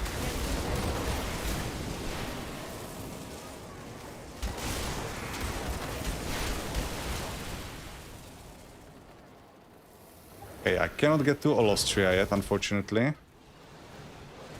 But your time will come very, very soon. Multiple times. She can drop 2 rings, and I'm guessing I'm gonna need quite a few of them to get it right. I'm not sure if the Ascension Altar, or rather the Inventor reroll, keeps track, or rather respects the item's normal affix bias. I'm guessing it doesn't. But I did notice that when I was rerolling the ring for myself, the Signet, or Sigil, goddammit, because it has some % pet bonuses on it natively, I felt like I was getting a little more bias towards pet bonuses on the affixes that I was rerolling. Could just be confirmation bias. It shouldn't maintain biases like that, otherwise you would actually be better off increasing your using your Ascension Altar to increase the drop rate of specific affixes of a given damage type for your rerolls, and that doesn't sound right. Arrogant human, to think that you could enter my kingdom and topple my greatest creation. That's exactly what I'm gonna do, in fact. But first, this asshole. I will make this great. You will try. Oh, you have a Sunder, huh? What was it? I didn't see it. Burn this place down. Ouch. Oh, I didn't speak to Katrine, so technically I saved a life. I didn't talk to Katrine, so her dead body isn't here. Actually, I couldn't have talked to Katrine because I haven't gone to Port Valbury yet, so I guess I didn't save a life because she's currently still in Von Aldrich's cellar.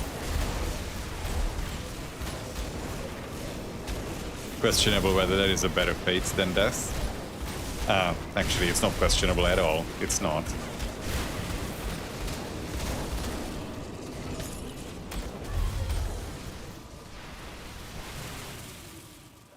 Malay Spreader. Is that the one that's for acid or the vitality? Yeah, acid.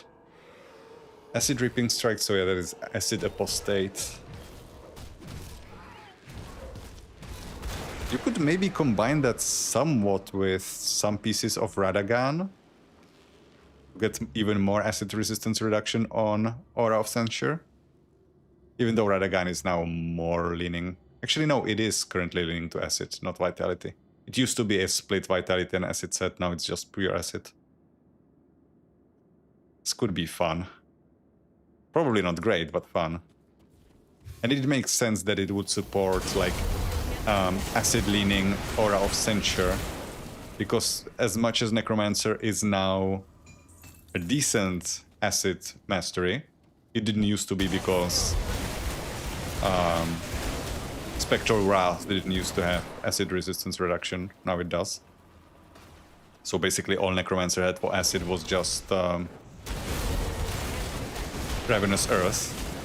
But now that it does have that, it's kind of still missing the part where you do not have an exclusive skill that is usable with acid, unless you take Master of Death, I guess. Or just the generic offensive and defensive ability bonuses. But acid has it kind of rough, so you would want more than that.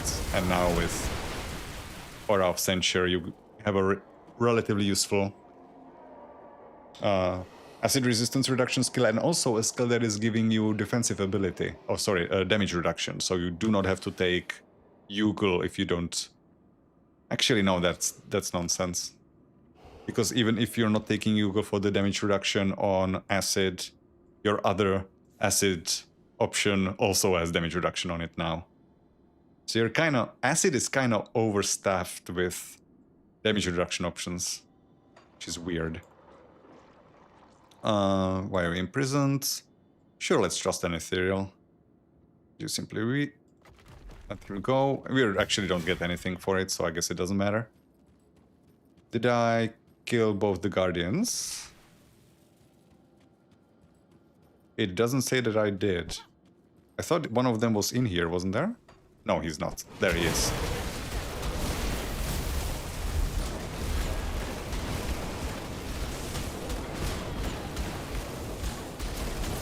It's like my projectiles are not reaching him or something. Maybe they were hitting a wall in front of him. That was a pillar. He wasn't really taking damage.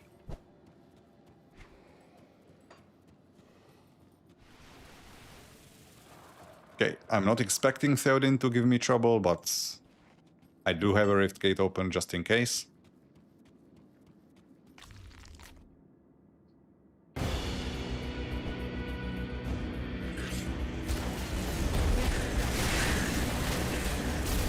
And my runes work just fine here, at least.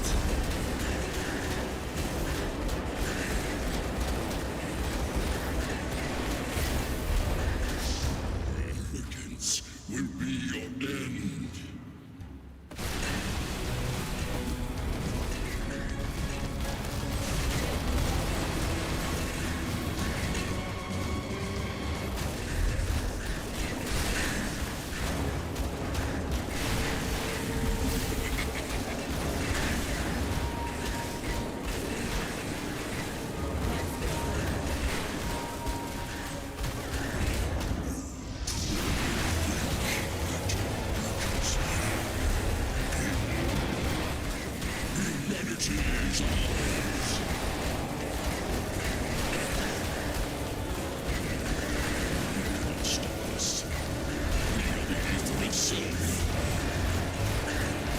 Okay, I'm not standing in that, just in case.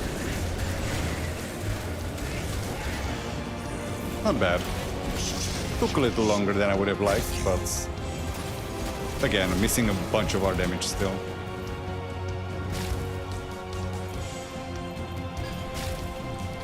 Markovian, that's the second piece of Markovian that I found. Right, so we're done with Ashes except for the other U, which is the only reason why I'm even here.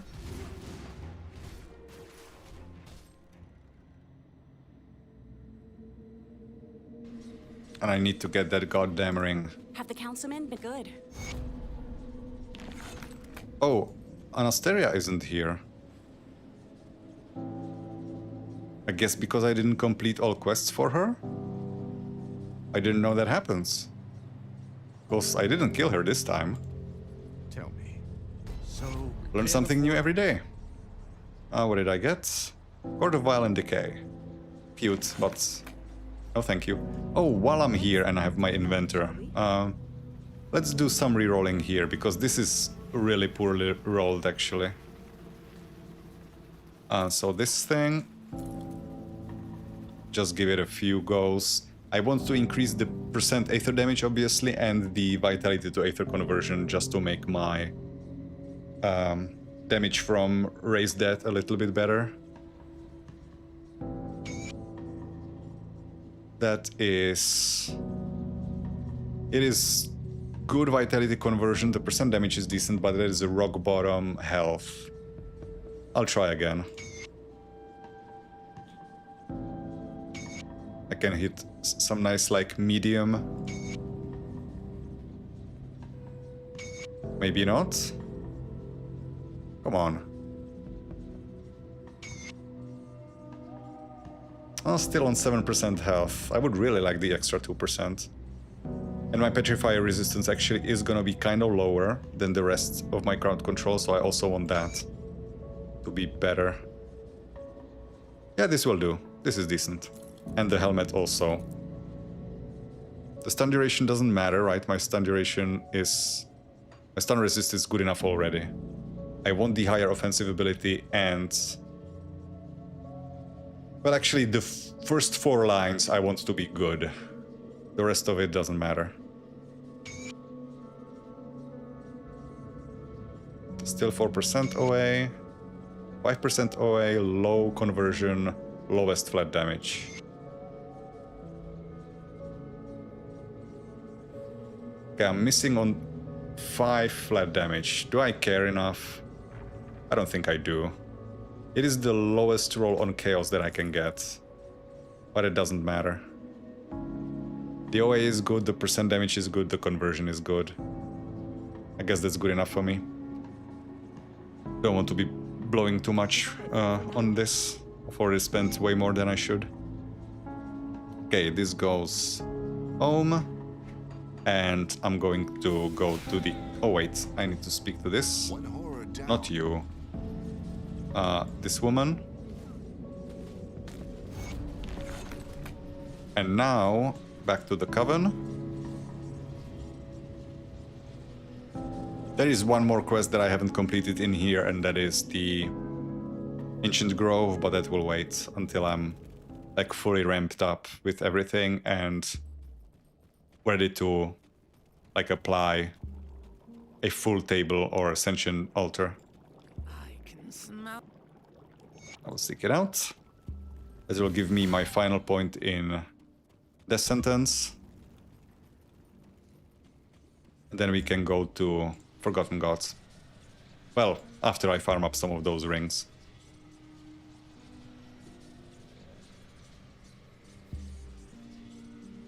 Unfortunately, I will have to... Farming Alostria is kind of annoying, because I have to run through all of this labyrinth, get to there, and then I have to run through the majority of the first floor. There's no shortcut. One shortcut that opens inside the...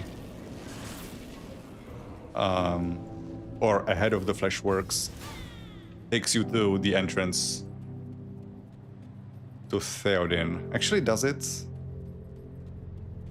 Or does it disappear after I've reset the session? Can't remember. Should maybe be opening some of these, just in case it spawns demons for me to get some more ashes.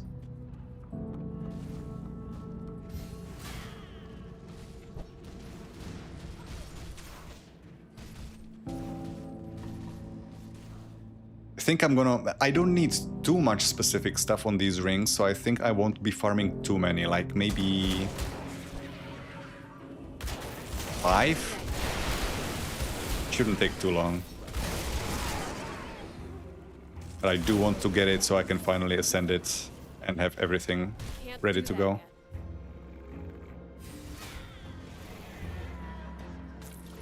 And if I happen to get percent chance to proc one of those weapon pool skills again, I might actually try to get the rest, but I don't think I have enough... I don't think I have enough of those soul fragments to fish too much. Because like it would be a big boost to damage if I can get rid of chilling rounds completely.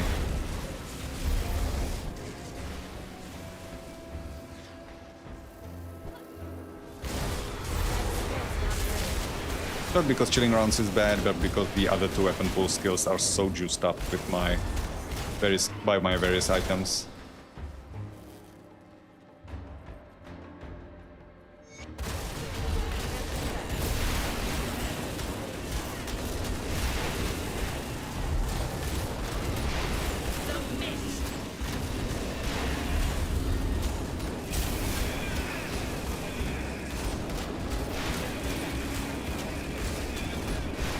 I'm still only getting to like 9 onslaught stacks most of the time.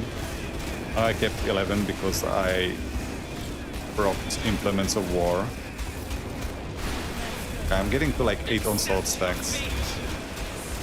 There could be an argument to be made to just not even stack up my onslaught maximum as much, if I can't really make use of it. It is still percent damage, which is converted to Aether, because my conversion is not global but on the skill itself. Actually, no, that's not true. It would apply to the skill either way, right? Okay, that's that sentence finished. And now my remaining points go here for some extra flat damage and DA and armor. This is Signet, which is the wrong one.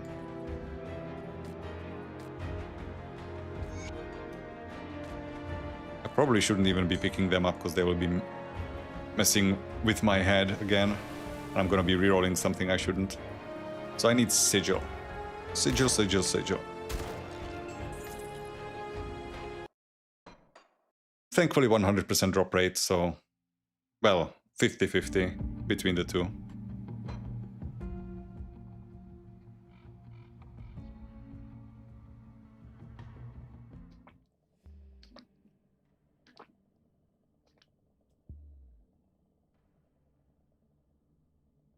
So I wanted to check, what is my bleed resistance looking like currently? Because I will be losing this bleed resistance on this ring once I get... Actually, does the ring itself have bleed resistance always? It doesn't.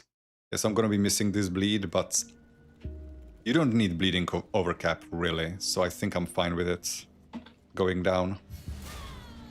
I don't want to commit an augment to bleeding specifically because it doesn't have good augments.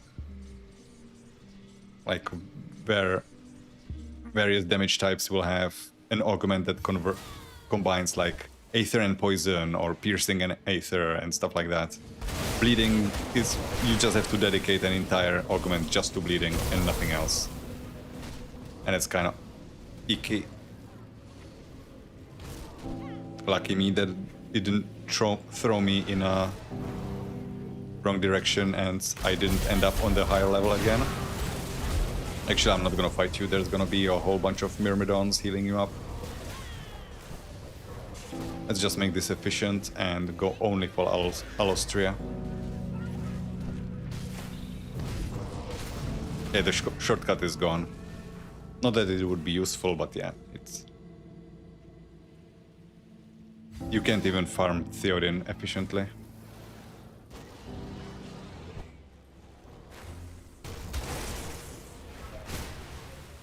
There we go.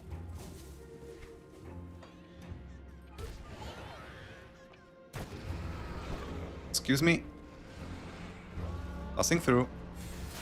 Beep beep.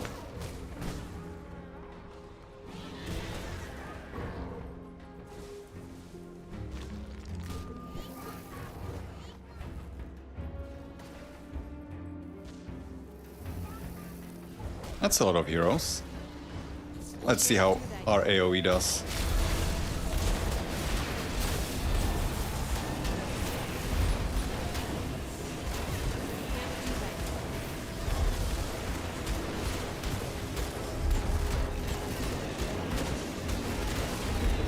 Accept your fate. That skill's not ready. Not too bad.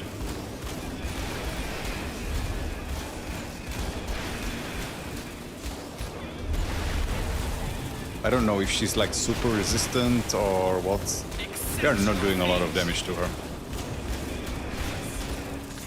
So again, I need Sigil, not Signet. God damn it.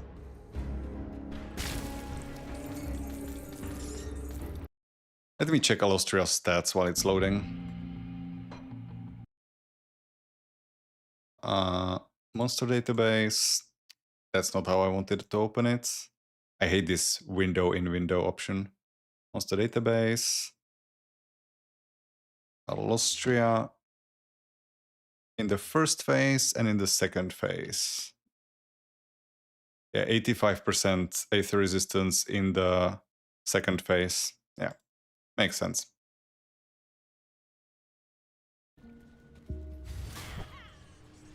And you know what? No, there's no blacksmith here. I'm gonna get rid of this stupid disengage. It's annoying to traverse with.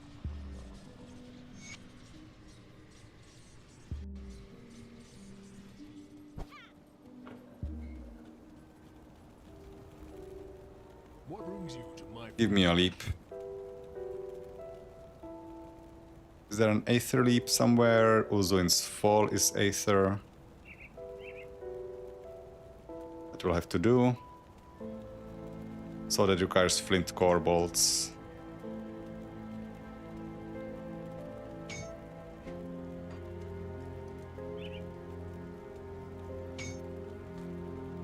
Away with you. If you find any blueprints, bring them back here.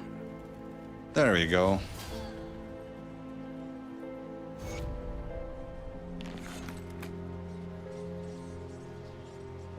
I now need to go back to the Coven's Refuge to set my spawn point here. Because you cannot have a spawn point in Steel Cap District, unfortunately. Because that's an area that is normally contested. I wish they changed that.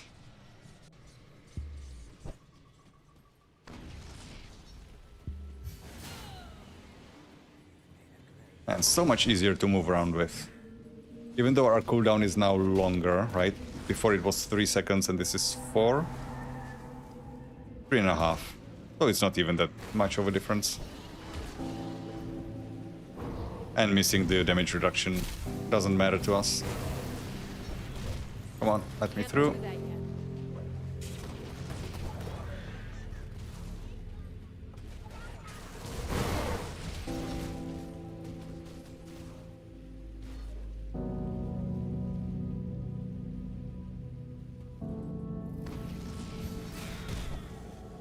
That skill. That was a dodge.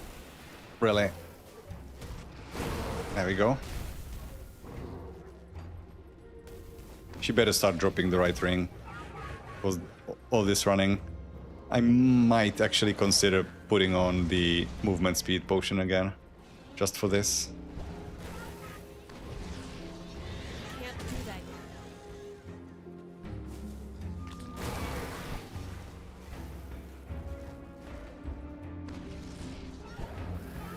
yet.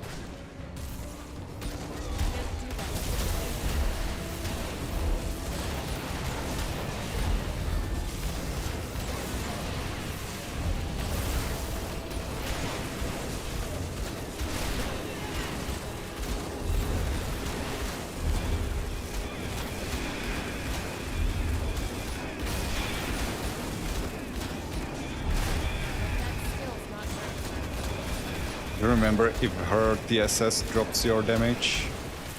Okay, so that's... Huh, that's a good start. Because I did want Mage Storm prefix, didn't I? Let me check. I did, so I just need Tormented Souls on the suffix. Maybe this will be enough. Let me see.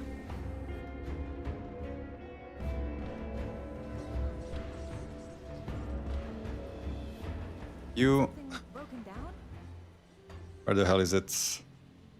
Mage Storm off. Tormented Souls, please. Protection.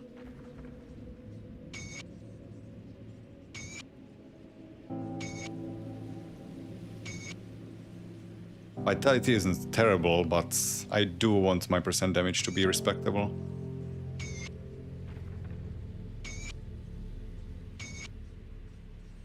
Aether could also work. Tormented Souls is increasing my health as well, though, isn't it? Yeah, it is. And offensive ability and Pierce Res. The Pierce Res isn't too important. I can make do without that, but yeah, I would rather. Thunder. Come on. It's not even double rare yet. I'm already blowing. What's my situation? How many ashes do I have to blow on this? Got something you need stashed?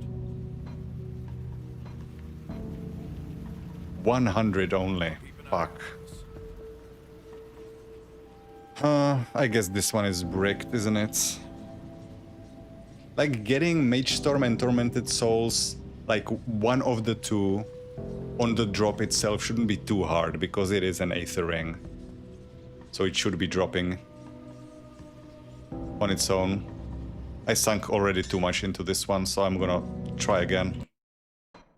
And before I do, I'm gonna go back to the cavern and get my movement speed potion for this. Just need to remember to switch it back. I'm actually gonna put it here. The armor isn't important currently. Okay, let's go again. I got so hopeful when I got the right prefix immediately, but the suffix is not cooperating. It is better to just get more and save the ashes. It actually takes longer to farm the ashes than to farm more of these rings.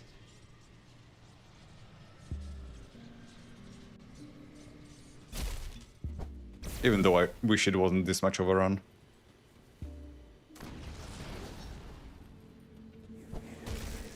Get stuck. What am I running at now? It ran out. I'm running at 157. Still far from where we were before, but good enough.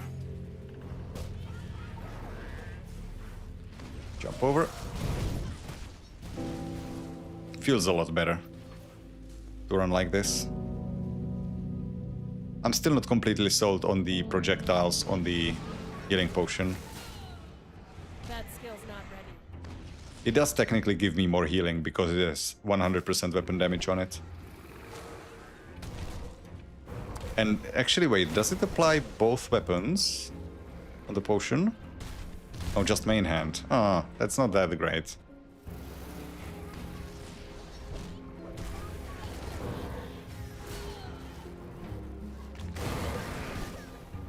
Also, I was thinking about some of the potion modifiers. I'm not sold on a bunch of them. A lot of those that like modify what you put on the potion in terms of like disables base properties of the potion but increases the potion modifier. That's cute and all, but it eats one of the potion modifier slots, so you're only boosting one modifier. What modifier is so important that you would sacrifice a modifier slot just to increase it by 50%? Feels like a lot of these amplification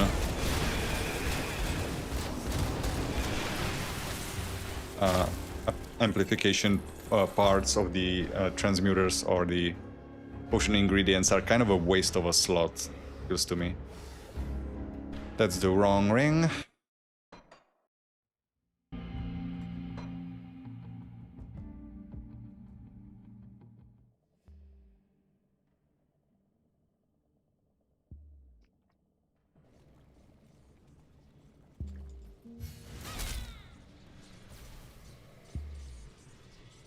Actually, you know what? While I'm here, let me think. What else could I put on the healing potion that would be helpful?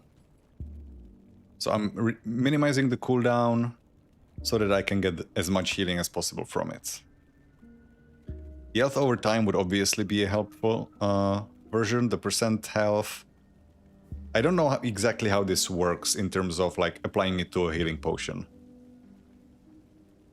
Does it apply this thing before it heals you or after it heals you? I guess either way it's not very useful. Energy doesn't matter. Yeah, this sort of stuff, the exclusive modifiers. Potion-based potency, but base properties are over time. Eats up an entire slot just to make the healing better. Why don't I just take Sons of Chromatis instead? Energy, Civilis, that is absolutely awful. I don't think anybody should be using this. It actually makes the potion worse. For a slight bit of convenience that might not even trigger when you need it to. Because if you are at 40% health and then you get one shot, well, your potion didn't do anything. This is garbage. Also another thing that I have no idea what you would be doing this with. So okay, let's say that potion benefits nearby allies instead of the user. And it gives it a radius. Cute. Does it... It also says only the potion base, which means you would be applying a heal to your pets. Not the modifiers. So, if you're a pet build, you have Sanguinis, which benefits pets and gives them 8% TDM. And you have... what is the other one? Amplicorum, which also benefits pets. So what the hell is Alterum for? If you're building up your pets, you already have potions for that. So putting this on an energy potion is useless, because pets don't have energy anymore. That has been changed. So you want to give it to them for the healing?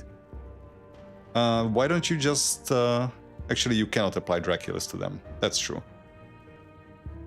I guess if you like want your pets to heal because you do not want to give them lifesteal, but that sounds...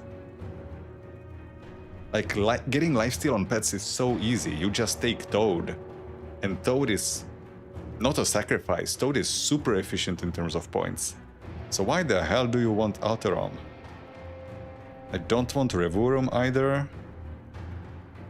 Because disabling base properties on a heal potion means I have no heal anymore. This is suicidal if I'm increasing my damage taken on a potentially squishy build. Sanguinis burns through my health like crazy. My potion is supposed to heal me, not potentially kill me.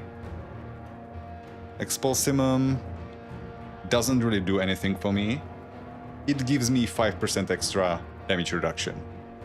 And it does give me the damage reduction in an AoE around me instead of applying it to everything I hit with my attacks. But I don't think that's valuable enough. Especially since it doesn't have full uptime, it will have... what, 4 seconds up, 3 seconds down? Galeodis, maybe... Galeodis could be a consideration, eventually. Primordius definitely not. This will be on my energy potion again. I think the only considerations are Terebellum or Galeodis. No, Terebellum will be on my energy potion, so just Galeodis.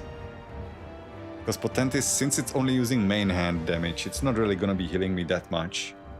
And the OA reduction, 150 isn't that great. It does amplify my healing a little bit.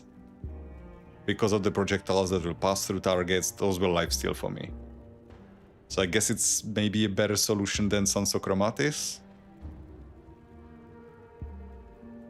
I don't know, I'm not sold. But I'm gonna keep it this way for now. Maybe I will have some epiphany over the weekend. Did I was only starting my run, right? Yeah, I was only starting. Okay.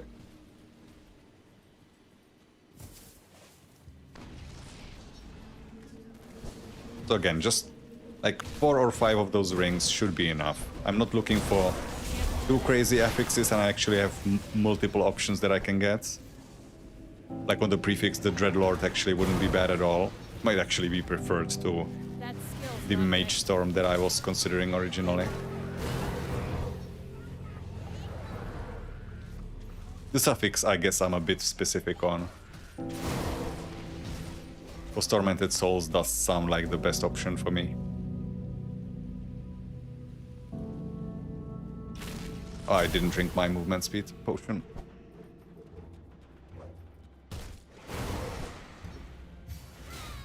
I can't do that yet. Here we go again.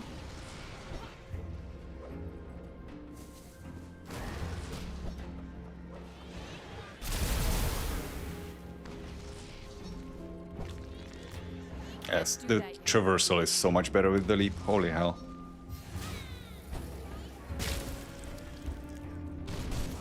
An arcane, huh? You brought friends. Accept your fate. That skill's not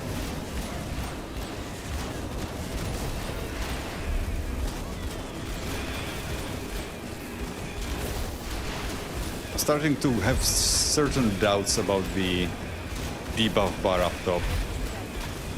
It's not like I have the opportunity to really watch it. This is again the wrong one. Come on. Like as the intensity of the game keeps growing with Ascended Mode and Ascension Altar and Crazier Shattered Realm, Crazier Crucible. The fact that the debuff bar up top is so crowded with every damage over time effect, every little thing. I don't even have time to really watch it if I have a small number of effects up there. Like just looking for resistance reduction if it's applied or not. Because I have to be paying attention to the fight and to my health and all that shit. I feel like I might as well almost turn it off. So I can't remember the last time I've had the comfort of being able to look at it for an extended period of time.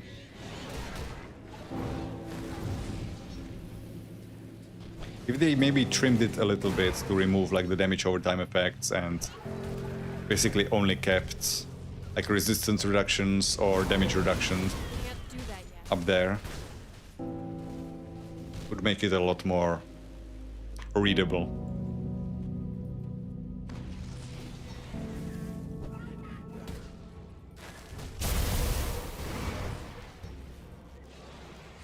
That skill's not ready. Come on, just jump.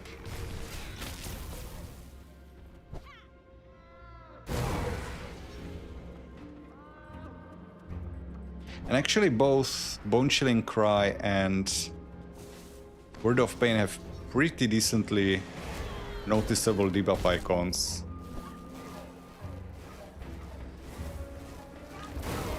So I guess for this character I don't really need the debuff bar.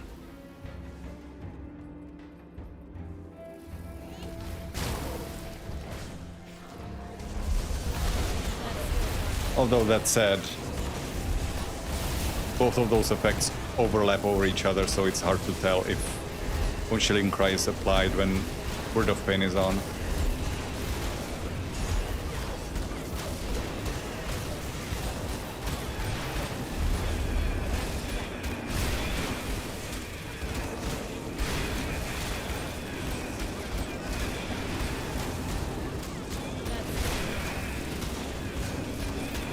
Accept your fate.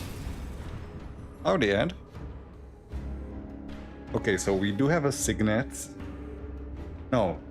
God damn it, I can never remember. It's sigil. Sigil, sigil, sigil, sigil, not signet. I just can't get it into my head. As you can tell, Ed, I'm losing my mind. I rerolled a pretty decent ring only to realize that it's the wrong type. And apparently I just can't learn my lesson and keep thinking, oh yeah, it's... Signet is the one I want. No, it's the sigil.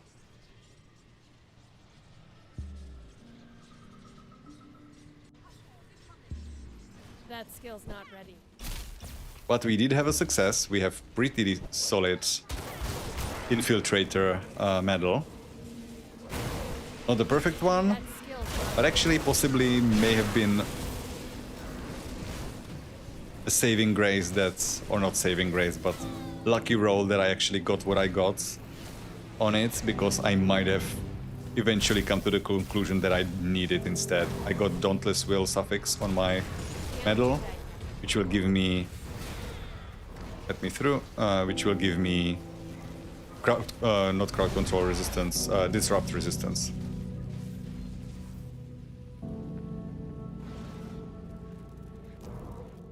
Something simple and tough. Well, you might be in luck. Not on the next one. Okay, so a bit of a illustration. So currently I am considering which... I know I will have multiple Winds of Asterkarn builds in this first round of Berserker builds. Because I have 4 candidates, and like some of them look better than the other options. Like specifically on Evoker, I do not have a better idea than 2 potential Winds of Asterkarn builds. So it's just between which one I will play. So that one is already settled, and that's gonna be my next build. And after that, specifically for Shaman, so Primalist, I'm considering 2 builds. One is Lightning Onslaught with Reika Jax crossbow, which will be trying to get Onslaught stacks and then spend them on Primal Strike which will have a lot of electrocute damage on it. So it will basically be a damage over time build. It looks kind of iffy in terms of the item support. I can like put something together. I did already like doodle something up and it looks okay, but I think there can be better options added later on. The other option for the Primalist is another Winds of Asterkarn build, and that one looks kind of silly and fun. It would be a Vitality Winds of Asterkarn with Vitality focused Wind Devils. One of the first things that I saw, it is again the wrong fucking ring. One of the things that I saw immediately when I saw Winds of Asterkarn was like, oh, I want to make a full tornado build. So Winds of Asterkarn and Wind Devils. I've always loved Wind Devils, and they have very rarely been a damage focus, right? They are usually used as a debuff, as a resistance reduction and nothing more. And I've always wanted to make a build that just uses them for their damage, in fact. And I actually already made one, but they weren't really a big part of it. It was a Trozen druid, and Trozen Skyshard was doing all of the work. On this one, though, the Wind Devils would be really cool. And with my initial doodle, the offensive ability, defensive ability numbers don't look great. But the characters will have nothing else to do. All of the other drafts that I have for Winds of Asterkarn are like using Winds of Asterkarn with certain items to get onslaught stacks on Winds of Asterkarn and then use those onslaught stacks on a cooldown skill. So what you would be doing is channel Winds of Asterkarn for a little bit, drop a spell, start channeling them again, which is kind of counter to what Winds of Asterkarn want you to do, right? Winds of Asterkarn, the way they work, they keep increasing in radius as you cast them until they reach their max. So if you stop casting, you're resetting the radius and you're starting from scratch. And all of the other builds, like the other three builds that I was considering for Winds were Winds of Asterkarn with TSS, Trozen Skyshard, using the Awakened Eastern Oath set, or two Stormfang builds, one on Evoker with Devastation and one on Zealot with Cold Converted Judgment, using the Onslaught stacks to basically create massive Frostburn damage. So all of those are disrupting their channeling to spend Onslaught stacks on something. The Wind Devils one on the Primalist doesn't. So you will just be channeling and then letting the Wind Devils do their thing as well. And it looks super sturdy, like 25k health and very simple playstyle. You just hold down the button and everything dies, hopefully. And I think that looks better. Okay, this is finally the right one. That is our first. Jesus Christ. The only downside of it is the sustain is gonna be kind of weird, and also there's the fact that it will be Vitality Wind Devils and Vitality Winds of Asterkarn. Which, you know, Vitality is the most resistant damage type in the game. And I'm gonna be playing it on a Berserker who doesn't have Vitality resistance reduction. So that's the only downside. Well, no, actually no. The other downside is my sustain will almost entirely consist of Bat on Wind Devils and Mark of the Wendigo on Winds of Asterkarn. And that is something I'm very interested in trying because I have never done that. I have never tried to sustain my build off of Mark of the Wendigo. And it could be pretty cool if it works. It could be really funny. But it's a big question mark. I have no idea how well that will work out. One additional bonus of that build would be, it would be very light on greens. There would be like a medal and a belt, and that's it.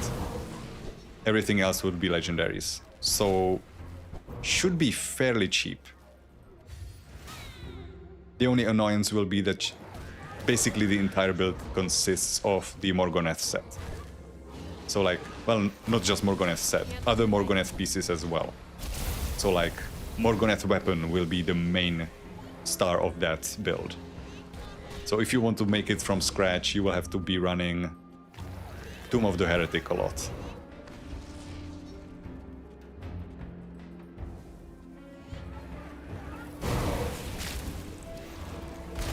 The one thing that's kind of holding me back from potentially doing that build, other than, of course, the build considerations that I just mentioned in terms of the survivability and stuff, is that I was kind of really looking forward to doing the Cold Judgment Zealot.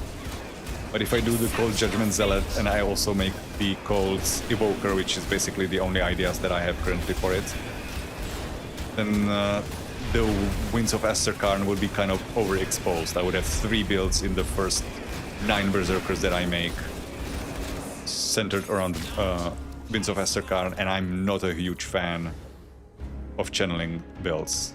This again, the wrong ring. Like, channeling builds are... they have their place, absolutely. But they can be kind of dull to play, and if you play too many of them back to back, it becomes kind of monotonous. So I do want to, like, get them a little bit more spread out and not, like, front load them all in my first set of builds for Berserker. But I might just, for the Zealot, do Fire Werewolf for now. And leave the Cold Judgment for later.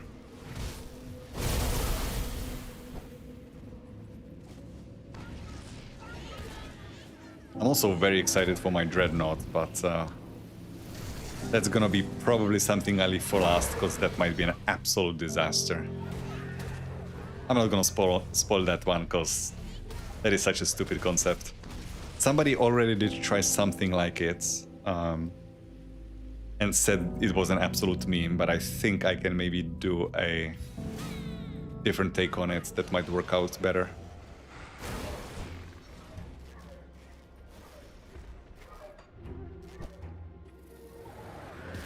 Interestingly, I was supposed to be playing a Thane instead of this character. That was my first consideration after the transformation builds. But it looks like I'm gonna be pushing the Thane back and back and back because I have other ideas that are kind of more exciting. So maybe it will actually end up being some of the last ones that I do, even though I already had concrete plans to start it and even have some of the items already saved up, taking up space in my stash. Oh, okay, this is starting to hurt. Is there a Myrmidon in here? We're taking surprisingly little damage.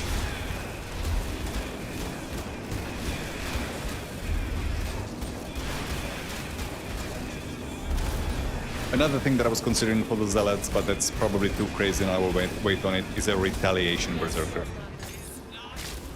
Using the... fuck, what is it called? Infernal Brimstone two-handed weapon. Huh. Warped. That is flat Aether damage on it. Okay, so we have what? We have 2. Send it off. There's 1. There's 2. I want like 3 more, then I'm gonna go reroll it.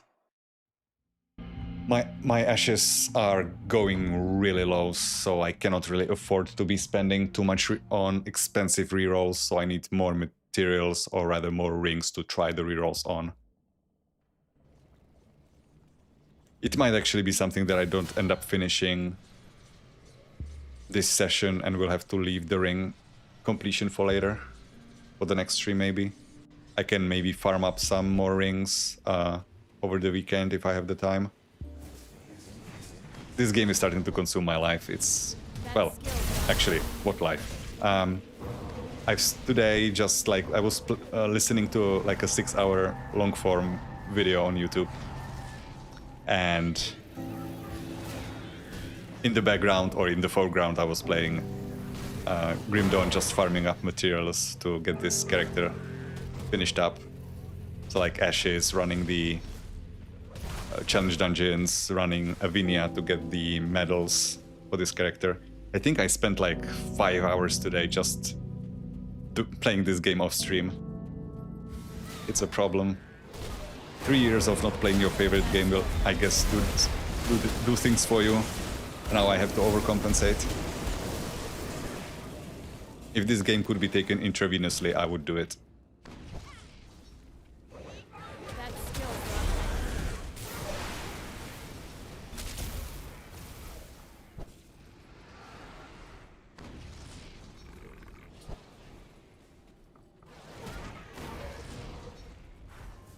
So I probably shouldn't be spending most of my weekend trying to farm up this character again. Should do something useful. that skill's not ready.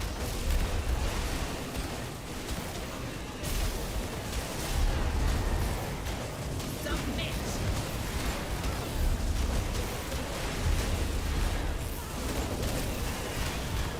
Uh-oh.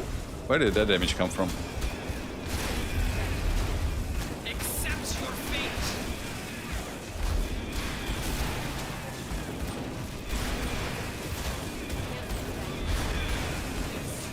Is not possible. The wrong one again. What was this alert for Ethereal Vanguard? Already Nemesis, holy hell, that was quick. Okay. She is not cooperating. If this run wasn't such a pain in the ass, we would be already set, but... Is there maybe a better route that I can take? Maybe I'm just making this harder on myself. I don't want to spend the entire stream just farming this. And it looks like I have... Jesus, it's already this late. This path, is it any better? There's a Tempest Totem here, but... No, I'm trying to be efficient with my time. I just want to get this done. AFAP.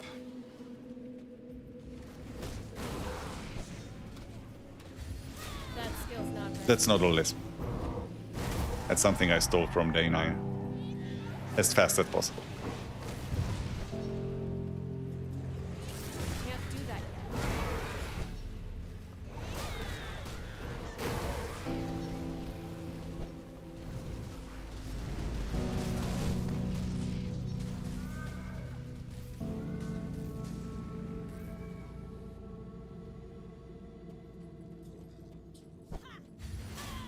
That skill's not ready. Wrong way. This way.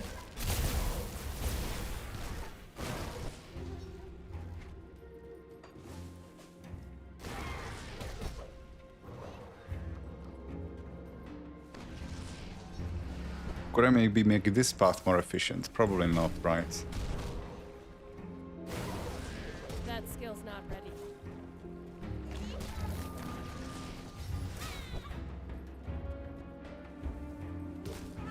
I wonder what the most inefficient enemy to farm is. Oh, I guess there's easy answer to that. Anybody that's at the end of a challenge dungeon. Accept your fate.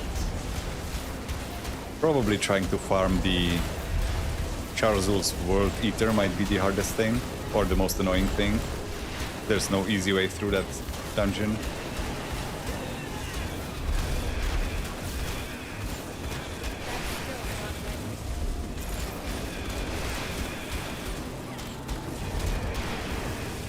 Just die already. Jesus. Accept your fate.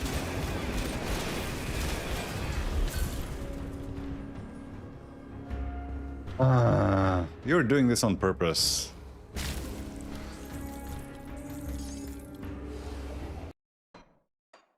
Okay, just... I'm not gonna go all the way up to 5, because this is taking forever. Just give me 2 more, and I will leave you alone for now. And then I can reroll, get everything set up, ascend it, and be done with this. I want to be in Forgotten Gods already. Have augments to get. And skill points to gain. Actually, I should maybe go to Shadowrun 26 before I start messing around with Forgotten Gods, so I can Can't do that yet. get all of the skill points there that are easily accessible very quickly. That might be what we finish off on, because I don't think I will make much progress in Forgotten Gods this session.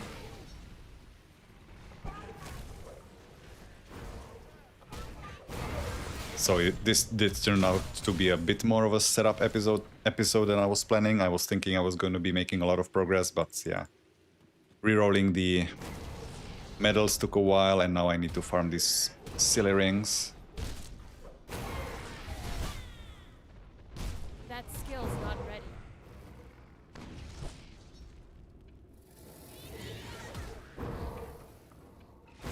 The worst thing is, That like, skill's not ready.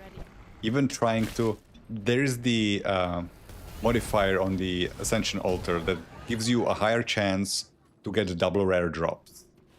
But there's just no point using it if you're looking for something specific, right? If you're looking for this signet, are you really going to be spending an entire Ascension Altar or just any amount of materials to get one drop potentially slightly better, only for that session to then reset and you have to apply the altar again? You're actually spending additional time on the run just running to the altar to spend those resources for one drop. I guess, like, it couldn't be helpful if you're trying to farm up the Tempest Totem spears, because you can then increase your chance, again the wrong one, you can increase your chance of spawning Tempest Totems and increase your chance of the double rare drops, and then just run all locations that can spawn totems and see if they are Tempest ones. But for this normal monster infrequent farming, it's just not worth it, unfortunately. And that is where it would be quite useful, so you don't have to do that many runs to set yourself up.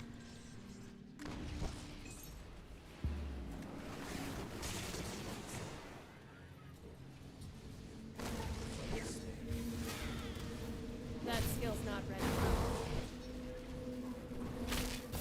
I didn't drink my movement speed potion again. There is a totem here. It's not far off the path, so I'm gonna clear it. Just to get some more ashes, potentially. Or echoes. I'll take those two.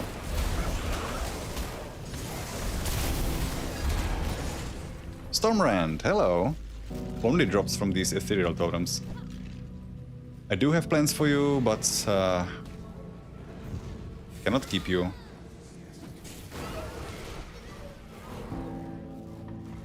There was another potential candidate for my either Primalist or Dreadnought, Lightning Werewolf with Stormrand, because it supports, it gives you like cooldown reduction for Lightning Primal Strike and Lightning Stun Jacks, which is a very interesting option. Cooldown Stun Jacks is something I haven't really done. Usually if you're building around stun jacks, you want to spam them.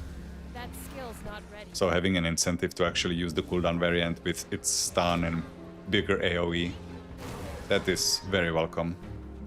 There's actually two Dreadnought builds that you can make there, because there's a Spark of Ultos that gives you bonuses to Lightning Onslaught and then stun jacks. And then there is the Lightning Werewolf with Stormrand and Lightning Stun Jacks.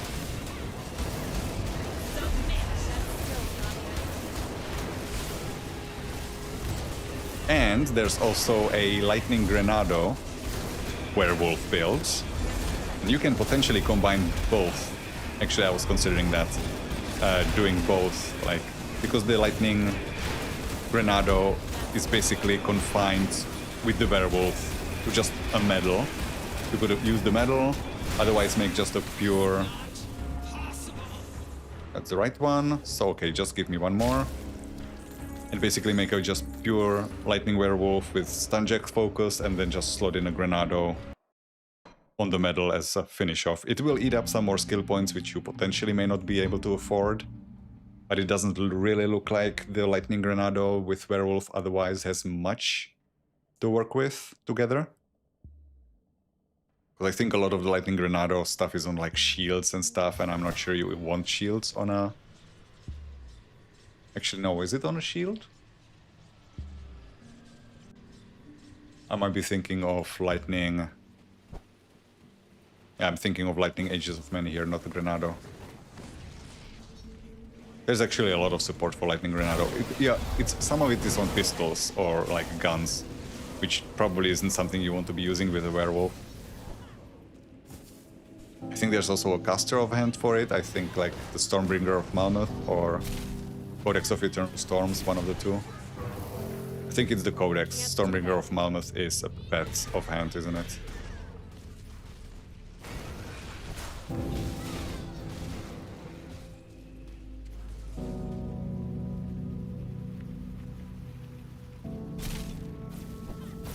Can't do that yet.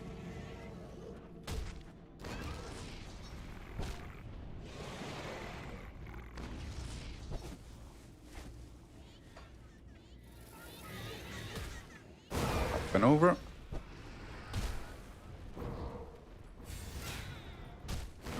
Okay, just give me this one ring.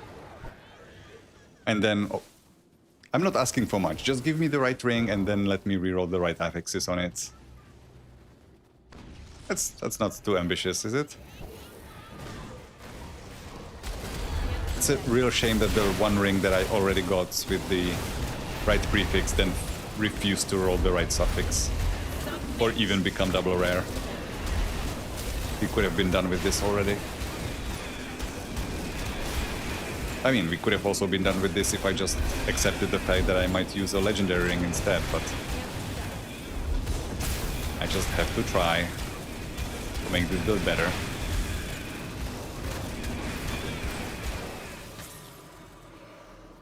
You just won't give it to me, will you? Oh, okay, give me some ashes at least. I am in need. A pressing need, please. Just...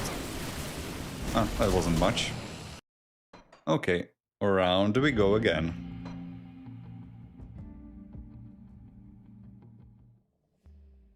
Normally this would be something I would be doing off stream, but I do really want to finish this. Get my Ascended FX on stream and get everything set up. Who knows, if we get the right Ascended FX, I might be rerolling my other Ascended FXs to get the proc chance on my weapon pool skills. For those who don't know the terminology, weapon pool skills are the, like, bursting rounds or chilling rounds, storm spread, stuff like that. There should probably be some more elegant term for it than WPS, but that's what the community is using.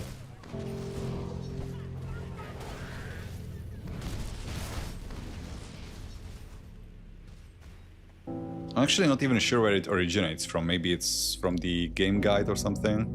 Because I don't think they're called that anywhere here.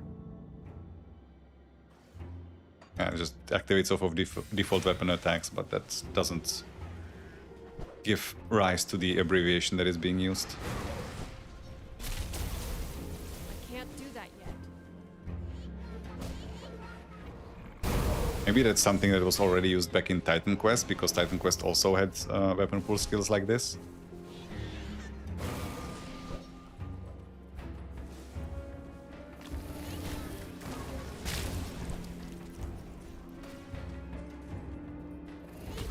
Realized I haven't been opening up portals just for safety a lot of the time. If I died here, that would be one hell of a run back.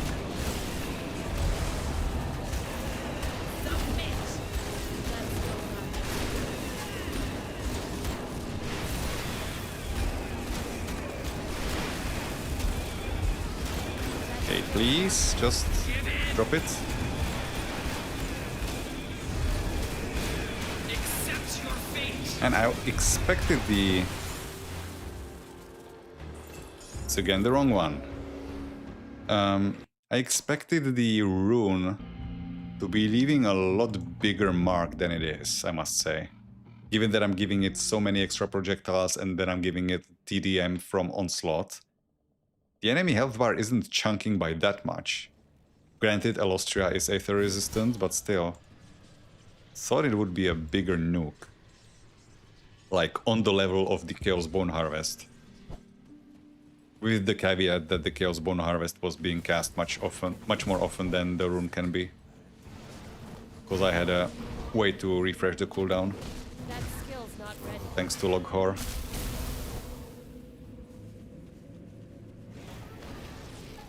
Where's my cooldown on the rune? Is, what is it, like 2 seconds or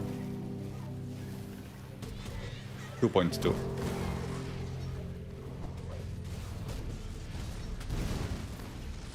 And that is a rune that is level 25 because I fished for the Infiltrator's prefix on my medal. I guess a part of the problem is still the missing % damage that I'm not gonna be able to fix until I get revered with Forgotten Gods factions. Primarily Bismiel. I can't do that yet.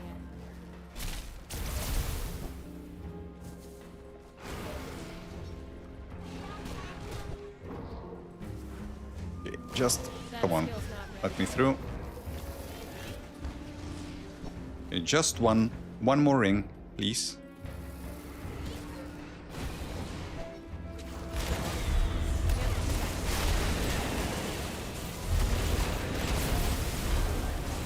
Accept your fate.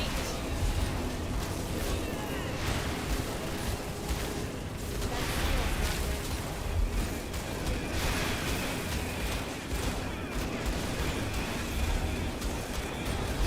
That skill's not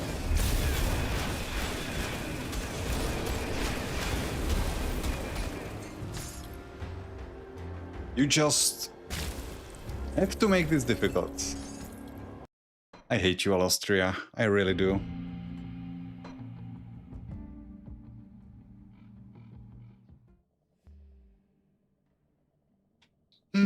I hope your loot drops are better than mine. When I say at the end of the video, I hope you get good loot drops, yeah, somebody has to, because I am not.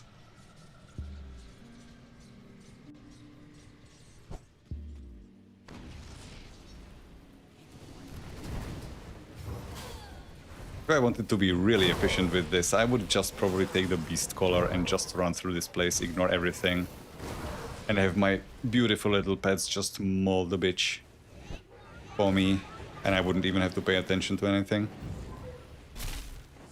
That's gonna be my strategy if I don't get it here over the weekends, and do something, have something playing in the background and just beast collar it up. Because pets are fair.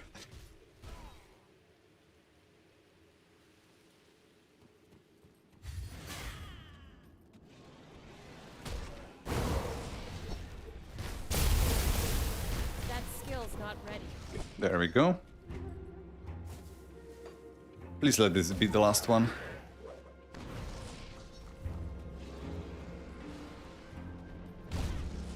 Can feel myself growing old.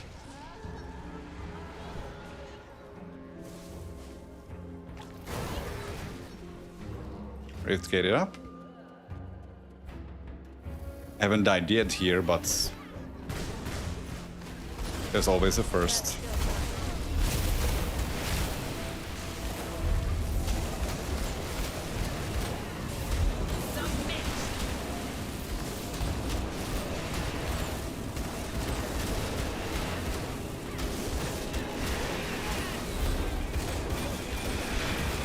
Accept your fate.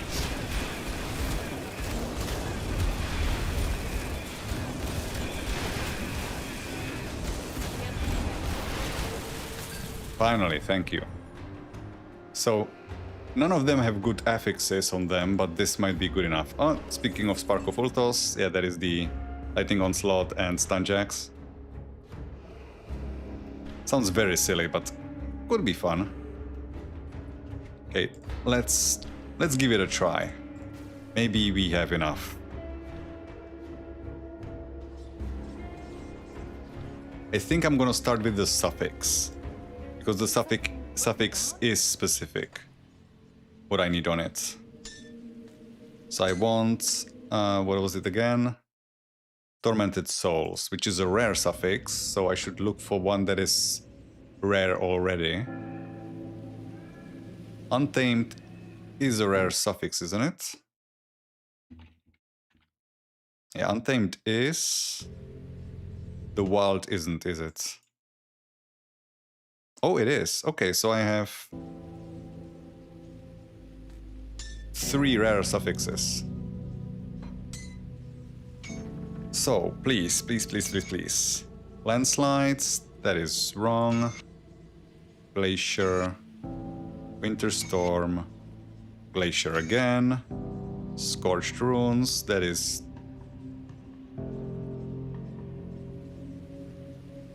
Word of Pain doesn't help. Supremacy. Shattered Reality, that does have Aether damage on it. It is missing the health that I would have liked. Let's see what we can get on the prefix. It's double rare immediately. Glacial. Wraithbound. That is pets only, right?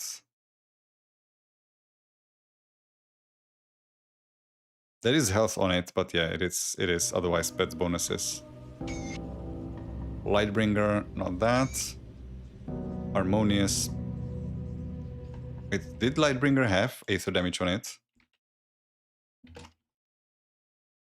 Oh, it had elemental damage. I felt like the Aether damage went down somehow.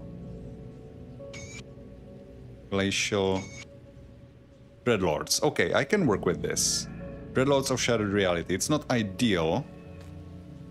Let me give these other ones a whirl just in case I can get better. I only have 80 Ashes of Awakening. I'm only gonna give it a few attempts. Landslides. Winter Storm.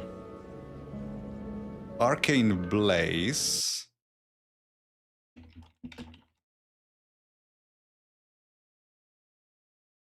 Is Aether damage. Okay, what can I get on the prefix then?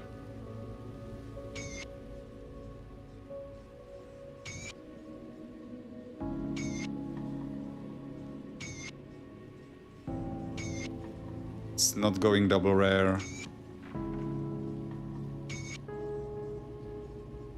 And it's getting expensive. Okay, fuck you. This one. I'm gonna stop at 50.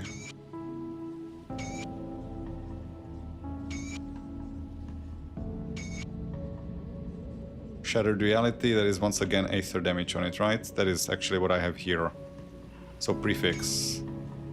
No, I want better than Shattered Reality if I want to make this compete. Basilisk. Anomalies? I don't even know of that one. That's a new one, isn't it? Aether damage, casting speed, elemental rest, stun rest, Kalidor's Tempest.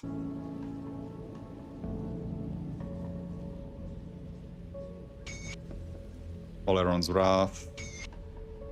Cage Souls, no, okay. So I will make do with this. What I'm missing from this, so... What I wanted was Mage Storm. Nosferatus built for my Conjurer. Yeah, Nosferatus is a... Wait, can you... Let me check item database. I don't think it's a craftable one, is it? Not many builds have a blueprint. Yeah, Nosferatus is a random one. Okay, so let me check. What am I missing if I'm not getting what I wanted? So my prefix was supposed to be Mage Storm. It is not Mage Storm. Instead, I got Dreadlord. So I was looking for... It was Aether damage, which I did get. The Pierce resistance, I think I can live without. And Vitality resistance, my Vitality resistance is massively overcapped on my build, isn't it? Yeah, my Vitality is fine. My Piercing can take a hit. So instead of Mage Storm, I got Dreadlord. So that was percent Aether, flat OA, Pierce, Vitality. Instead, I got Dreadlord, which is... Instead of Pierce and Vitality, I'm getting Chaos. I do not get the offensive ability, but I get Lifesteal, I get percent damage as well, and I'm getting flat Vitality damage, which is helpful. Because I'm converting the majority of my vitality damage to Aether. 28% here, 29% here, that gives me 57. And here's another 24, that is 70, 81. 81% of my vitality damage is converted to Aether. So this is just flat damage. That's nice. The Shattered Reality suffix. What is it costing me? My suffix was supposed to be of Tormented Souls, which had Aether damage, health, offensive ability, Pierce Rest. That is the second Piercers that I'm going to be missing. Instead, I got... What is it again? Shattered Reality. Shattered Reality gets me the Aether as... Oh, sorry, Aether. I was missing. Chaos and Freeze Res, neither of which I really need. It gets me flat OA and flat DA. So I'm losing health, I'm losing a little bit of OA, but gaining DA instead. The Pierce resistance is what I'm going to be missing. So if I apply this, what's my Pierce resistance over cap? It is 8%. But I can make a change to one of my augments. And instead of applying Bismill's Veil Touch to my pants, I can apply Pierce Res, Kingsguard Powder, right? Would be the one. Yeah, Kingsguard Powder. So the fact that I got revered with Black Legion is now helpful. I do need to go back to Fort Icon or Homestead to buy my Kingsguard Powder because I don't have any.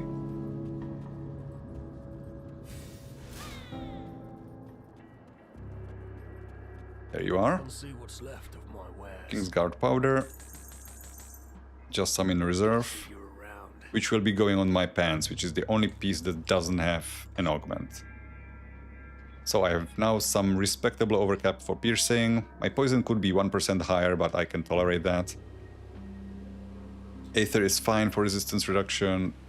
My bleed is low, but I can... Bleed shouldn't be too much of a problem. My elemental is fine. I also... Hang on, I don't have...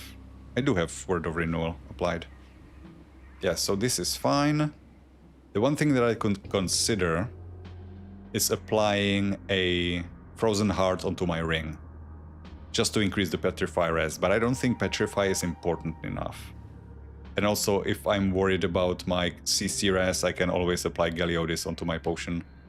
It doesn't really cost me anything because the Potentis that I have applied, I'm not even sold on if it's really useful. So that's that. The last thing that I need to do is ascend this ring.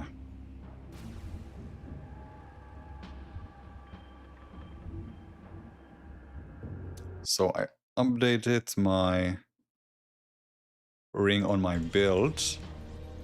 I'm not. The link is currently not going to be updated because I still haven't applied all of the ascended affixes that I got. Make your offerings, Lowlander. So, what are you gonna give me? All of my soul fragments are almost gone, as are my ashes. I got all damage and DA. I don't think I'm gonna invest more into trying to get the percent proc chance on all of my weapon pool skills to be able to drop the chilling rounds. I think I've blown enough budget on this character already, and it shouldn't be that detrimental to not have it. So, these rings, just in case I change my mind, which one did I reroll? It was this one, no. Which one did I reroll? I think I already spent some on one of them. Which one was it? Yeah, this one is already bricked, that's too expensive.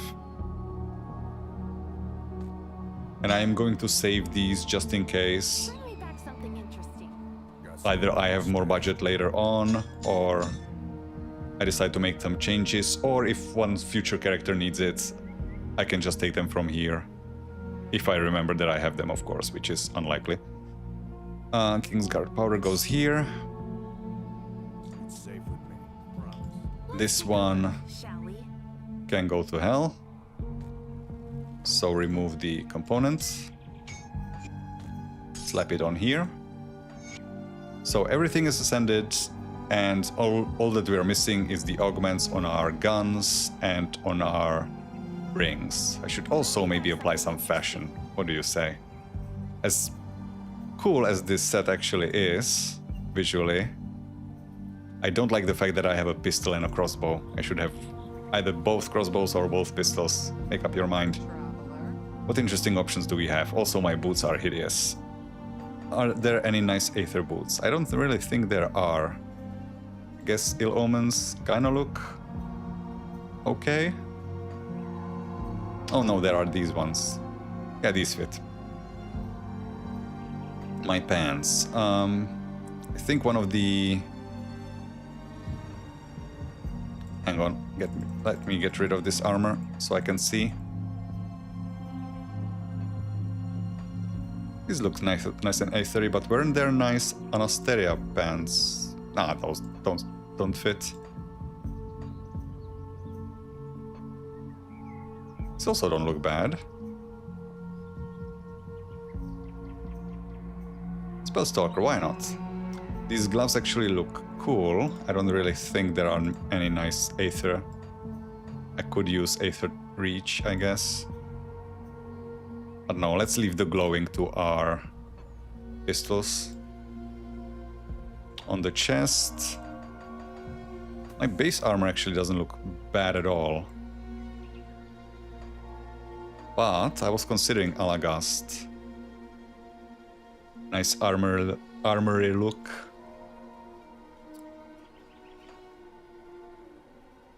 And that looks neat. Zakul, what do you look like? Oh, that lets us float. I'm not gonna be floating. I'm not a necromancer. Runekeeper looks all sorts of wrong. So let's put on Alagast. The shoulders I think I like. But there's a lot of cool Aether shoulders. Genzakul. Ah, too undead. Deathweaver. Or Deathweave, I should say. Nah. There's these scrolls, these look Cortosian scrolls. Those look super cool, but they're better for a caster. Okay, the helmet. I think I kind of like the helmet.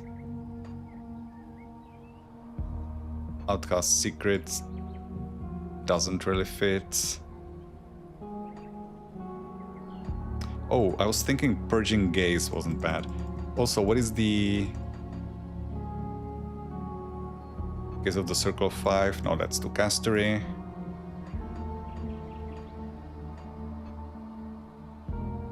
This doesn't fit. Flesh Warped Cask, maybe? Where is Flesh Warped Cask?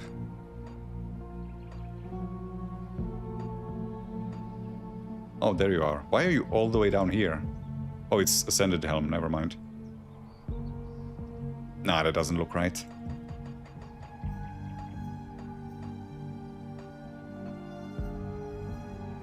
This is more like a Death Knight helmet. Purging Gaze was one I was considering. Where is it? I wish there was a search bar. Purging Gaze. Nah, that doesn't look right. Okay, I'm gonna keep the original one. The medal can go away. I don't really like it. Ruining my look. Unless Albrecht's Commendation.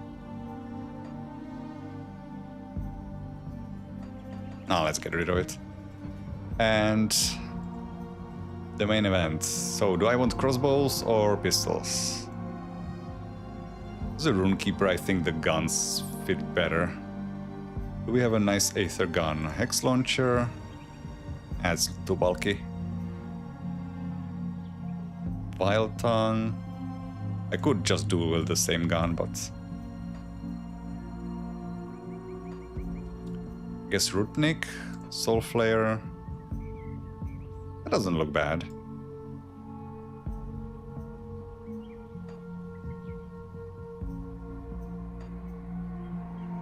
or Rootning's Blaster. Let's try Soul Flare. Oh, I lost you. There you are.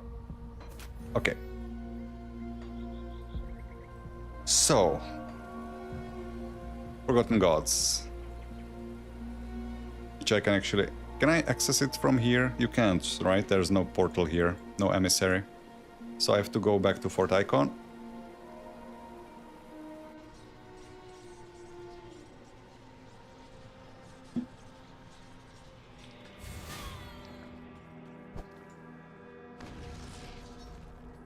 Oh no, he's downstairs. I ran right past him. Ah, I cannot speak of such things. Also, what is my budget now? How much did I blow in total? I think I blew like 15 million on this character. Holy shit. And I thought this one is gonna be kind of conservative because it only has 4 greens compared to my first one that had like 6 or however many. This is the...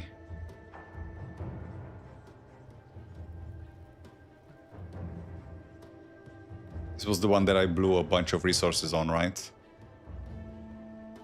They had the Mage Storm prefix and the suffix refused to cooperate, so yeah, I'm gonna sell everything else. Just in case, but I don't think I had any double rares.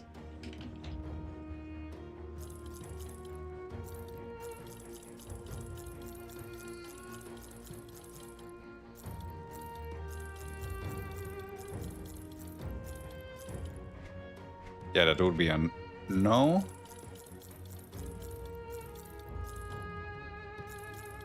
See you around. Okay, so which faction was it that I wanted to be allied with? It wasn't you, was it? Actually, I can just check on Grim Tools. So my Augment, this one is from Cult of Bismil. This one is from the Cult of Solal. So I guess for once, because I did want to do the Solal storyline as well. Oh, I didn't want to sell that. I guess it doesn't matter, I don't need to read. But it will keep reappearing whenever I reload the game until I read it. So, you go to...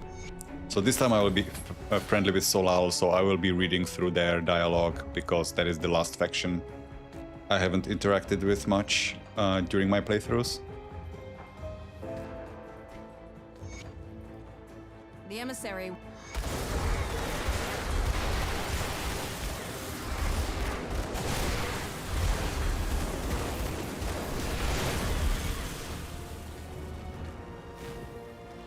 Oh, my loot filter is turned off because I alt-tapped.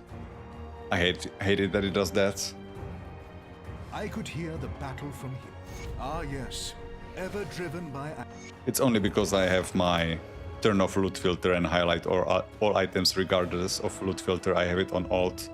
And whenever I alt-tap and then alt-tap back in, the game thinks I'm still holding the alt button for some reason. And I have to press it again to turn it off. You show promise. Perhaps you would be of value to Selial. It remains to be seen if the emissary was right about you. You serve Solal. Why should I help you? Selial does not need your help, but that does not mean we cannot benefit one another. Only those willing to make any sacrifice, to go to any ends necessary, are of use to Selial. The world is ripe with power for the taking, if you have the will to claim it. Bismil and Drieg hope to manipulate events to glean a favorable future. Selial knows that the mighty carve their own future. Solal seems cruel. Cruel? The world is cruel. Selial expects great sacrifice, yes, but in return he gifts us with unfathomable power. What god worshipped in the fallen empire can offer the same? Can you tell me about Solal? Selial is the youngest of the three, but do not mistake that for weakness. His mastery of the Eldritch fire is without equal. The very essence of the Eldritch realm is for him to mold as he sees fit, and he shares this knowledge with his loyal servants. But such power does not come without sacrifice. Some must die so that others can bask in his glory. The ultimate display of loyalty. I'll work with your cult, Sagon. I will allow it. We will see if you have what it takes to work alongside Salile's aspirants. What is the plan then? The forgotten god stirs within his tomb, which now serves as a bastion for his followers, but not for long. They've caught Salile's attention. Their deaths are inevitable. You've taken up enough of my precious time. I must tend to Salile's wishes. Speak to Riken here at the camp. He will guide you to our goals. Serve the three and prosper. Deny them and... With all the chaos around here, I didn't even take notice of your trials. Oh, this is Kaisen, not Riken. You first. So, you're the latest blood to join our ranks. You survived the trials, which is more than I can say for some of this lot, so I expect similarly impressive results. Are you ready to get started then? What is it we need to do? The servants of an ancient god they call Korvac have invested the Corbin Basin and now stand in our way. Exterminating vermin, war, a massacre, call it what you want. We cannot proceed without preparations. There is a temple not far north from here, dedicated to some long-forgotten entity called a seer. It houses a relic of great power, known as the Eye of Akur. The temple's attendants likely used it for rituals and dazzling the sheep with false displays of the divine. We will put it to better use. Recover this relic in the name of Solile and bring it to me. I don't know if it's gonna be loud enough for you guys, so just to make sure I'm gonna increase the voice volume. Because I did turn it down a little bit as I stopped focusing on the lore. Serve the... I already talked to this guy because this is not Solal exclusive. This quest. Well, look. Okay, I'm gonna go break a box.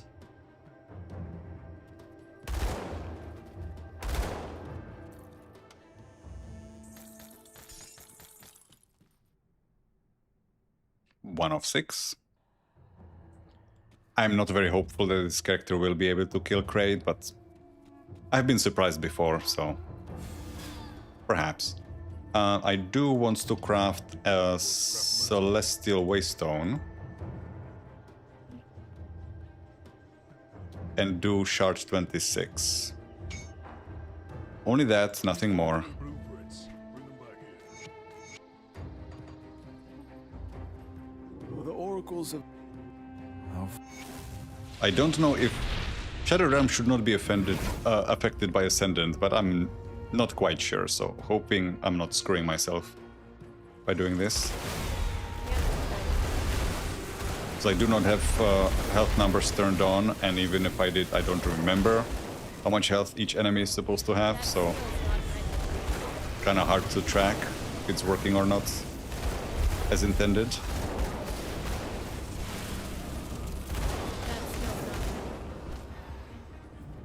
Okay, we have our first nemesis. Actually, is that true? Maybe I already fought one.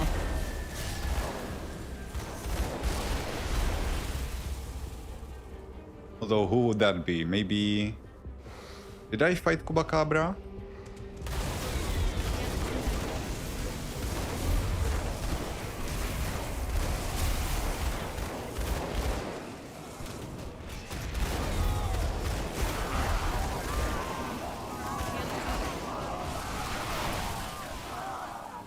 Inferno. Don't blow me up, please. Not that I care about finishing this within timer, but still, would be embarrassing. To die at 26.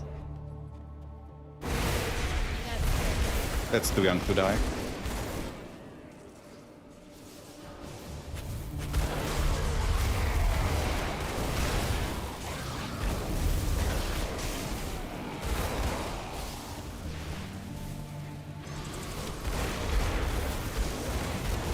There's a nemesis, but there's no point fighting it anymore. So I can complete without it. I'm not gonna go to 27, I just want to get the 26 finished for the rewards. we're going to do Shattered Realm testing once we're done with everything else.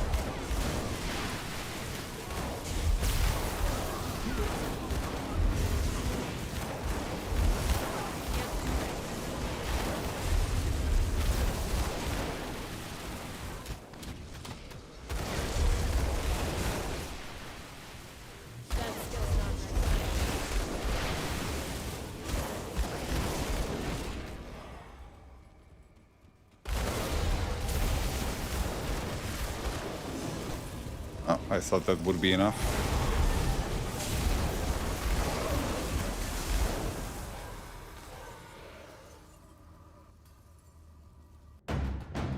Okay, what are we working with? Jaren, that's trivial.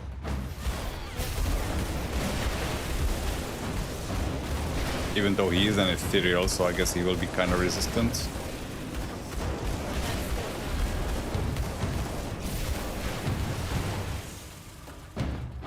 Alex, come on.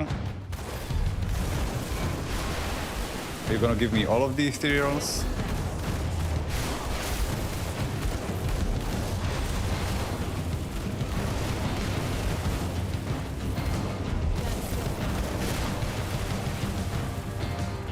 That's Trio and Zontarin. Okay, those are kind of fine.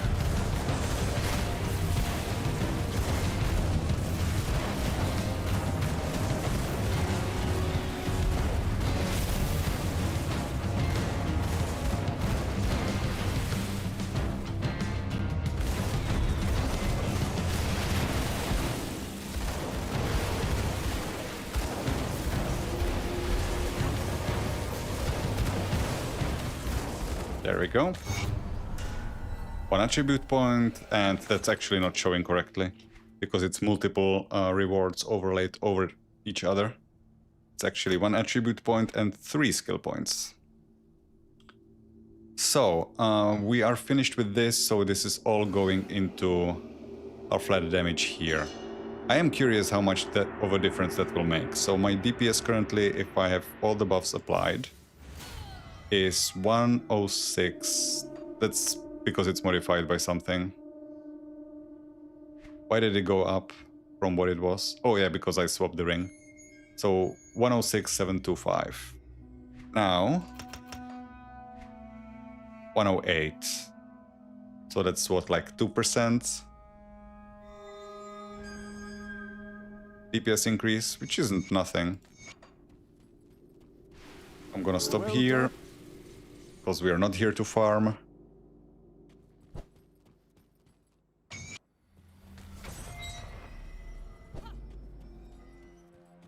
That's a meager pickings. 4 chests.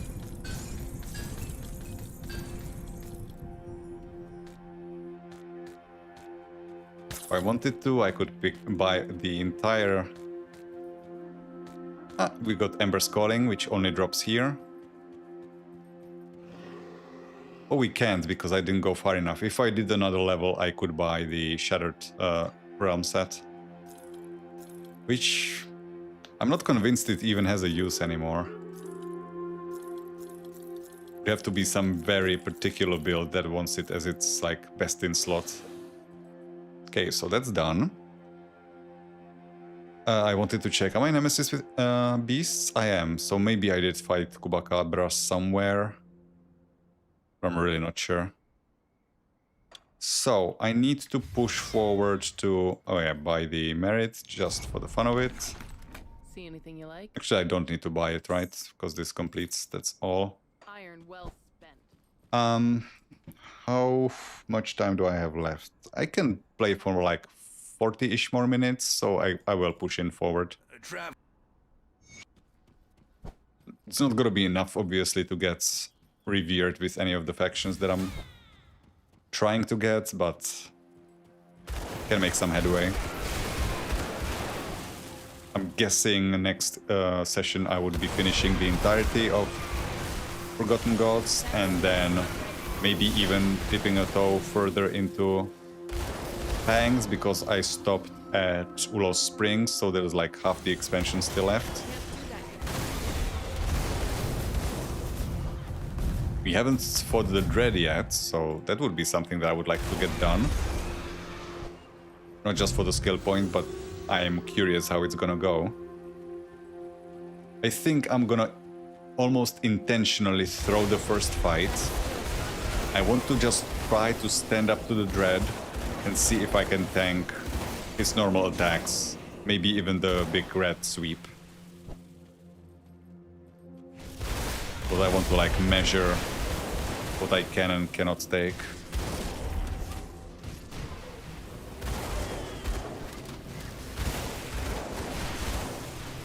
So it might actually take me a few attempts to kill it. I'm sure I could kill it safely on the first try if I just kite it, but I do want to like test the limits of this. So I know what I'm working with for the future. It's a bit of a shame that the Dread disappears when it kills you. I mean, it's a good thing, because on a character that wouldn't be able to kill it, having the Dread constantly cock-blocking you somewhere would be real bad. But then again, since they enabled the ability to just turn the Dread off preemptively, maybe the fact that it disappears isn't needed anymore. Though it does make the rewards that it drops more exclusive if you actually have to kill it first try. It's a good source of soul fragments. Plus a decent helmet, plus potentially shoulders.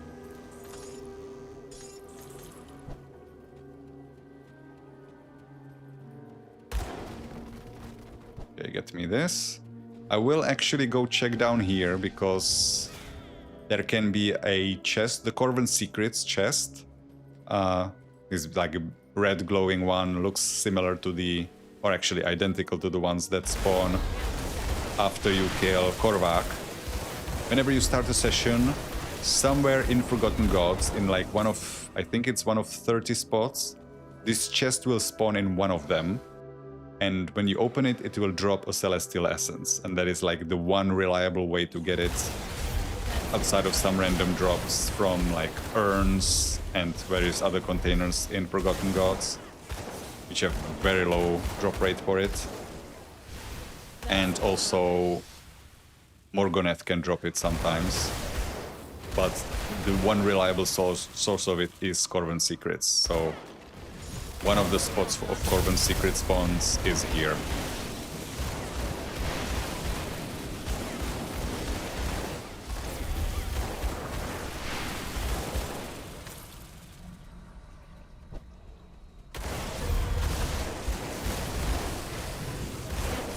Actually, I should only go for the spawn. Killing the boss is worthwhile because he can drop soul echoes and soul fragments. Ah, we have a nemesis. Oh no, I did fight a nemesis, but it wasn't Kubacabra, it was... Maybe I did fight Kubacabra, but I remember fighting the Underking.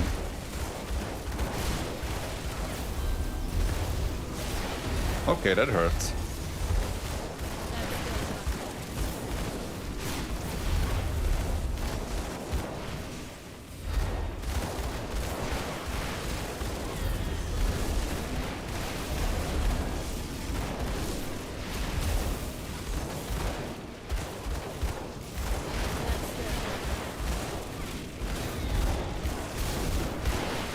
Not too bad.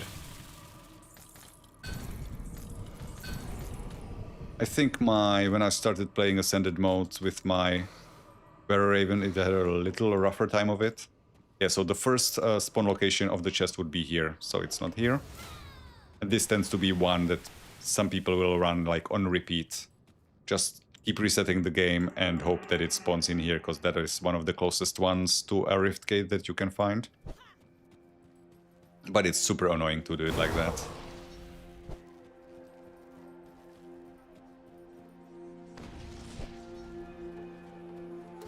I can't do that yet.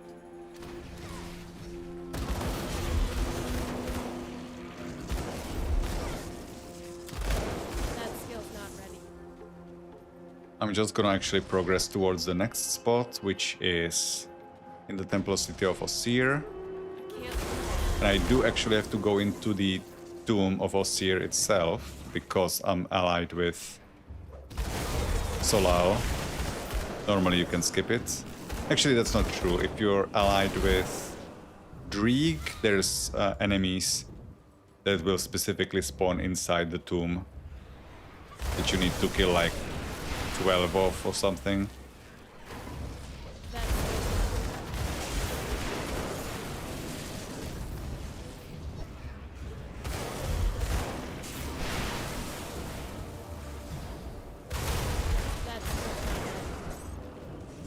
I actually wouldn't mind getting Nemesis with Eldritch. I guess it will happen naturally, but Eldritch are one of those that you're always kind of happy to find the Nemesis, because both of them give +1 to all skills on an amulet. Which can be very handy for characters that just do not have a good amulet slot for their specific skills.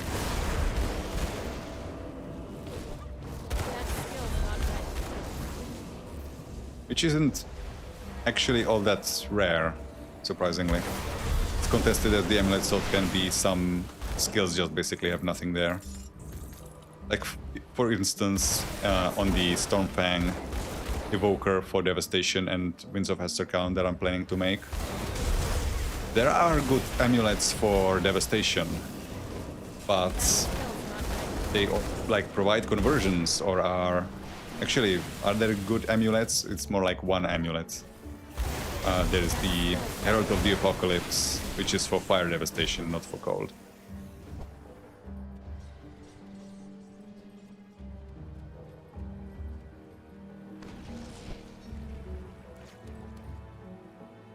I think that amulet might be like best in slot for, what is it? Piran, maybe? Piran, but I don't think Piran needs the conversion on it, but just like any support that it's giving it extra. And also the skill that is granted by the amulet is pretty cool. It's basically like second devastation on a cooldown.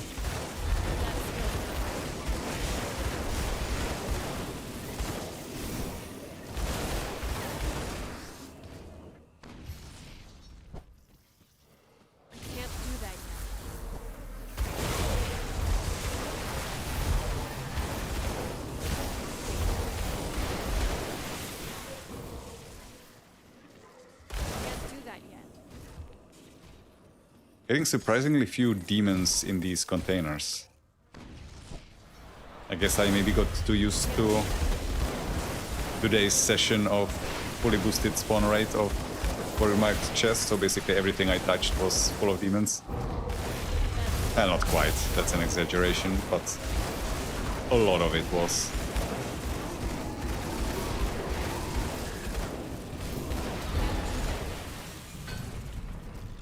God Smasher.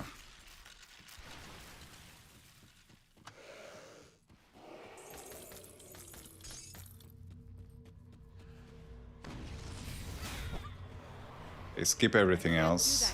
Unless it's a hero, I'm not gonna be fighting everything. And only heroes because of the potential to drop soul echoes. I don't think you can get soul fragments from heroes, but soul echoes you can. Or ashes. And I am in desperate need of those. So I'm burned through around 600 on this character, I think. I think I said more before, like 7 or 8, but I think that was too much. That wouldn't make sense. I think I burned through 300 on the previous session and around 300 today, which is still an insane amount, considering how few items I needed to reroll. That skill's not ready. I don't know why the Infiltrator was so hard to get. On previous character I got my ideal affixes kind of easily. Maybe I was just getting lucky. And this is what more what I should be expecting. My sample size is, after all, just 2 characters so far.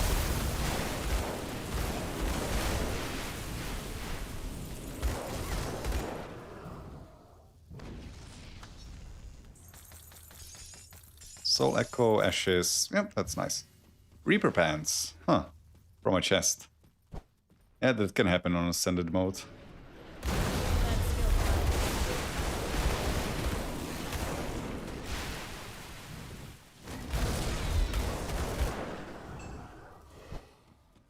I also went through the list of Ascended Epics that I can get, hoping that there will be something that increases maybe the flat damage on Rune of Hagarat. There isn't. Maybe there could be on magical items, so like if I wanted to get magic pants, I maybe could get something there, but then I'm missing out on the points in artifact handling from the pants that I have.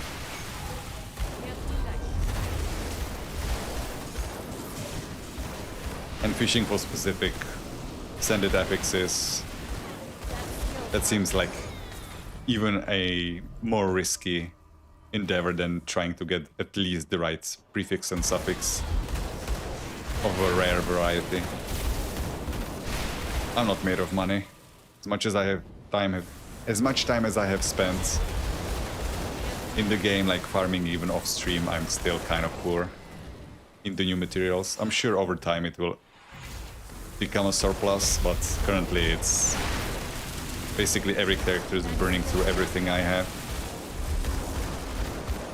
And then I need to spend time on Ascended mode when I'm finishing that character, recovering what I've spent so I can fund the next one.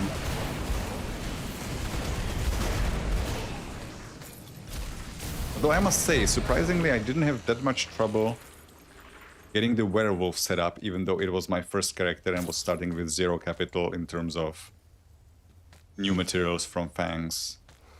Guess I just got super lucky, getting all of the affixes that I wanted very quickly. And I did also play the Conjurer alongside it to supply it with resources. Okay, so second spot for the Urban Secrets can be like somewhere along this route. I didn't get it.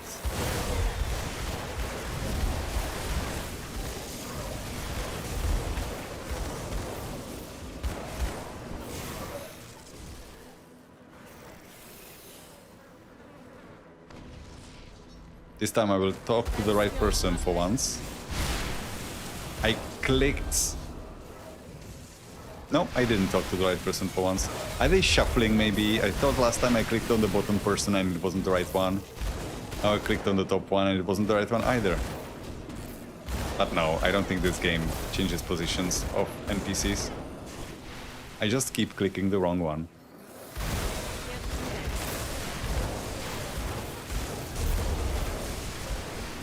When enemies line up like this, that is very nice. It's 50% pass through all of my shots.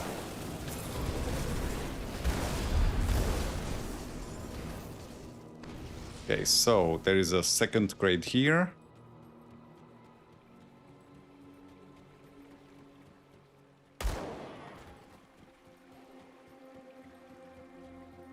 Might as well go here. Get my rewards, which are nothing. Ah, there's the Infernal Brimstone that I was talking about. Yeah, 45% retaliation damage added to attack to leap. And Righteous Fervor gains the percent chance on attack to reduce the cooldown of leap by 1 second. That could be a very interesting retaliation build, because leap is the only skill on the Berserker tree that has any support for retaliation on gear currently. There is the Primordial Core that gives you like physical retaliation on cadence and on leap. So that would be a possible Thane build. I was considering this, but I feel like it's possible that it might be getting more support in the future. So I didn't want to do it now and then have to update it later. Because basically outside of this weapon, Berserker has no other support, so you would have to kind of cram it in and build the rest around Oathkeeper with 1 resistance reduction source, because can you even get fire resistance reduction on Bone Chilling Cry? I don't think so. Nothing springs to mind. And fire isn't one of those damage types that does well with just one resistance reduction mastery. Like, it's not gonna be unplayable or anything, but it will be much slower than than you would like. So potentially, maybe the weapon makes up for it by just giving the leap so much retaliation damage that you overcome enemy resistance by just sheer raw flat. I would have to test that. Wraithwalkers, Belgothian. Another location of the Corbin secrets is up here.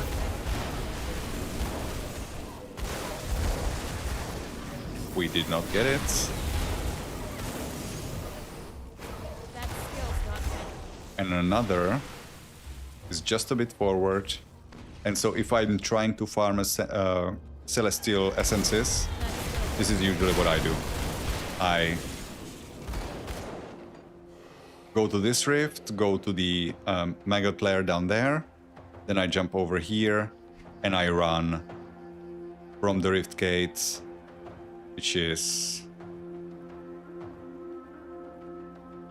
like I go from this rift gate down here, and then from the Temple of Austere rift gate, which is here, I hit this path for one of the secrets, this for another secret, and the last one is in here. So I can hit 4 of like the 30 spots or whatever it is in a very short period of time, and then I can just reset. And you do this a couple of times, and eventually you will get at least one. It's not like you're spending them all that often. You only need them for summoning Kalakadra and for Can't do that yet. converting celestial essences into other materials from a blacksmith in Forgotten Gods. We have a celestial smith that is at the end of Sunbane Oasis in a hidden area. Oh, and I guess now you spend it on summoning the Dread or increasing its spawn rate, which is a very expensive bit of fun.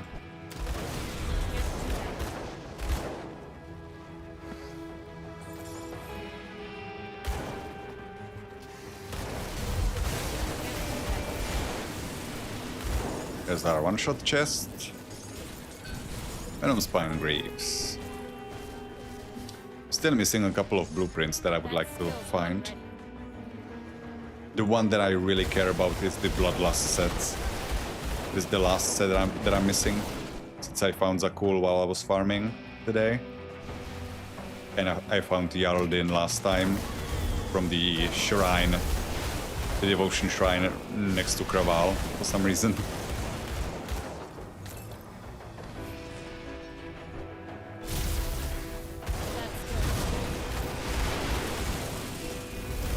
Infernal, don't blow me up. Ah, you tried. Which is not appreciated.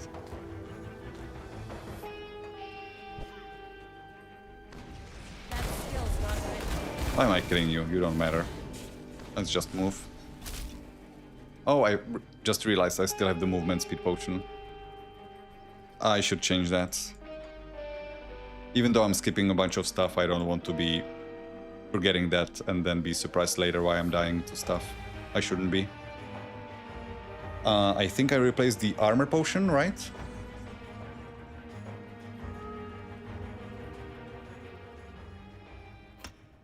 Yeah, the armor potion. That is Terrabulum.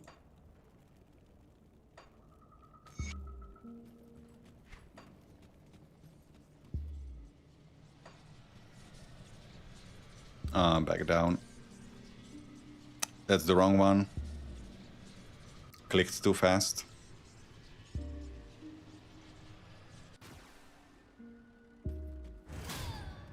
I can't do that yet. Oh my god, now I'm feeling like I'm moving through honey again.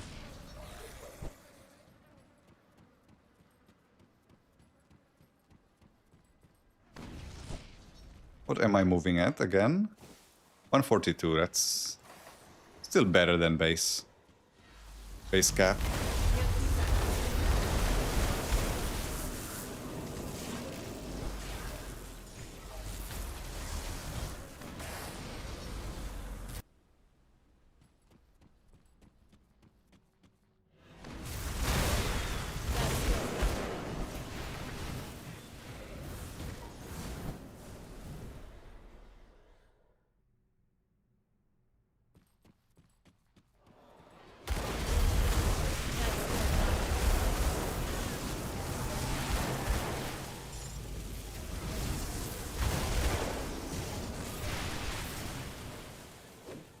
Getting one hell of a thunderstorm in here right now, so hopefully nothing dies. It's a light show out there. Respect it already. That's fast. Oh, I should have... Shit, I should have gone back to the Conclave. I don't remember what I need to do as the second quest for Solal, so just in case I skip over something.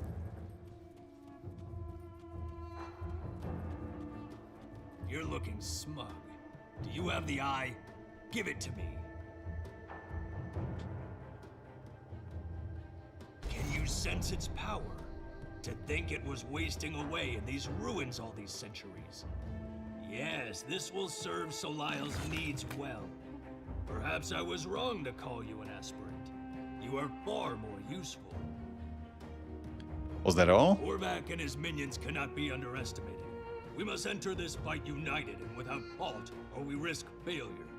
Solisle will not accept failure, and you do not want to be here when Solisle is displeased. We must show our patron that we are resolute in our commitment to his creed. Speak with the aspirants around our camp. Find the weak and cull them. Solisle will find pleasure in their deaths, and we will cleanse ourselves of the unworthy. Why would you do such a thing? The chain is only as strong as its weakest link. Solisle does not suffer with this. You will do this, or someone else will, and you will join the ranks of the weak. Okay, so now we have a task to kill some of their followers. And you have a choice from 1, 2, 3, 4, I think. And 5. Now this one is funny. This guy keeps complaining about basically everything, but that's not the problem. Oh, that's just great. A ritual sacrifice. The great Solisle demands blood, and of course you come straight to me. That would be just the absolutely perfect end to my time in this burning butthole of the world. He said to choose the weakest. Oh yeah, sure, mock me too while you're at it, will ya? You know what? I don't care anymore. I just want out of this forsaken place. If that is the only way, then so be it. Do what you need to. Now the funny thing isn't that, oh yeah, you are, you know, kicking this guy while he's down. The funny thing is, if you start a fight, this Solisle aspirant will help you. Like, what the fuck? Why are you attacking your own kind? I don't think that is intended, but why else would they be able to attack at all? There will never be enemies here, right? Unless you drag them in, I guess. I'm not gonna be going through this, their dialogue doesn't really matter.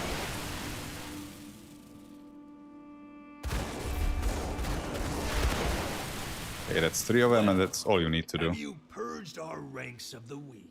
Yes, the Grizzly task is finished. Good. You should never hesitate to exterminate weakness. They are like a festering wound. Given time, it can kill you if not treated properly. But I digress. Sagon demands you speak with him. He expects you at the vanguard of the 3, north of here, beyond the Sunbane Oasis. Don't make him wait. Very well. Serve the 3 and prosper. Deny them and... Okay, now I need to beat up more Solisle aspirants. They just delight in this sort of shit.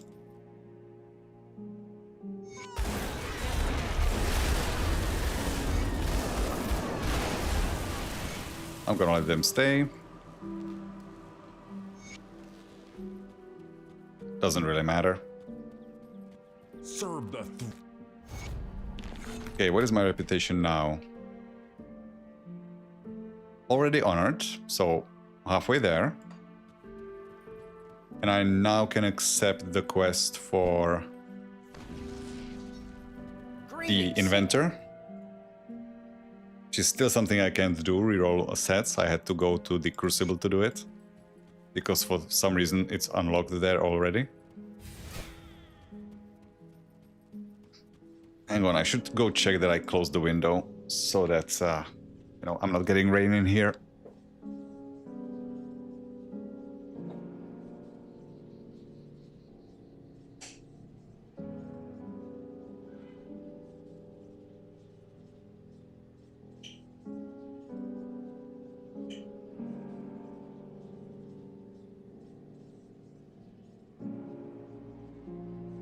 Okay, everything's fine. So, how far can we make it still before I have to stop? The Corvan Sands is right next to the area that I'm already exploring. So I guess I'll go there. Finish the Forsaken Bastion or Forlorn Bastion that I'm currently exploring. Demons? No demons. How about demons? Demons. Thank you.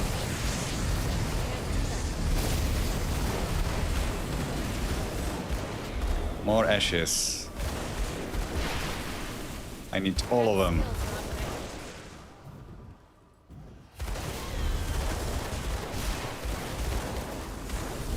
Stop healing each other, please. That might be normally what I do when I start ramping up the Ascension Altar is I focus on Soul Echo and Soul Fragment drop rate, but I think on this character with my current state I will have to start focusing on more Ashes drop rate, because yeah, I burned through so much.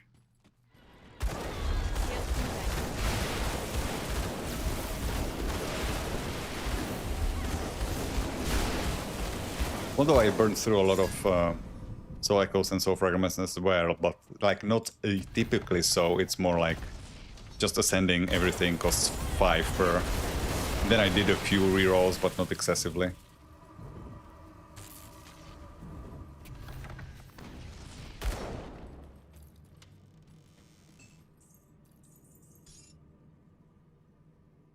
Actually, you know what? I think I can still finish Garen Docks. It's not too much of a exploration in there. Basically just have to hit the Maw of Anat and then go into the tomb where Anorak's brothers are, and I can skip the rest.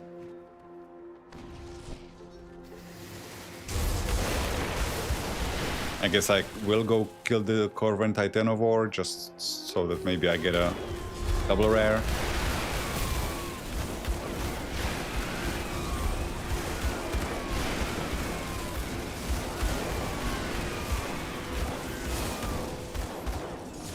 Or not.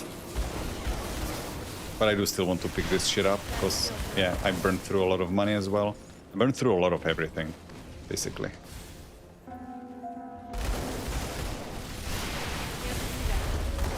Which should actually maybe incentivize me to play a cheaper character on the next one. Like one that doesn't have a lot of greens, so I can save up. But that would kind of go against my plans of doing the Evoker next. The cheapest one would probably be the Primalist with the Vitality Winds of Astrakarn, so maybe I do that next. Because that is mostly legendaries. There will be some greens, but not too many. Okay, I'll do that, unless I, in the meantime, farm up a whole bunch off stream, so that I don't have to refund. And actually it will also be affected by how much I find on this character quest. I still have a bunch to go, which I will be doing on Ascended mode. So maybe if I have enough funds, I will do the Evoker first. and then put something in between, so I'm not playing two Winds of Asterkarn builds next to each other.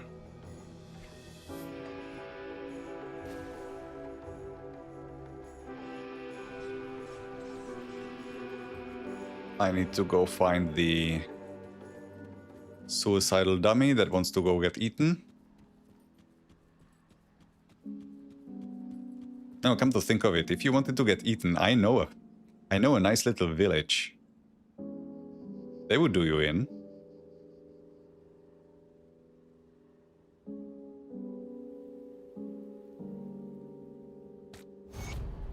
Okay, that's that.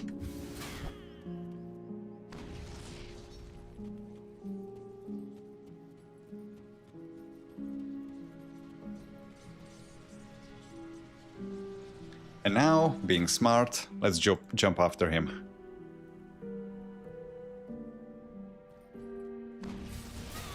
My digestion resistance is... not very high. Can't do that yet. I don't have to do anything in here other than get to the end.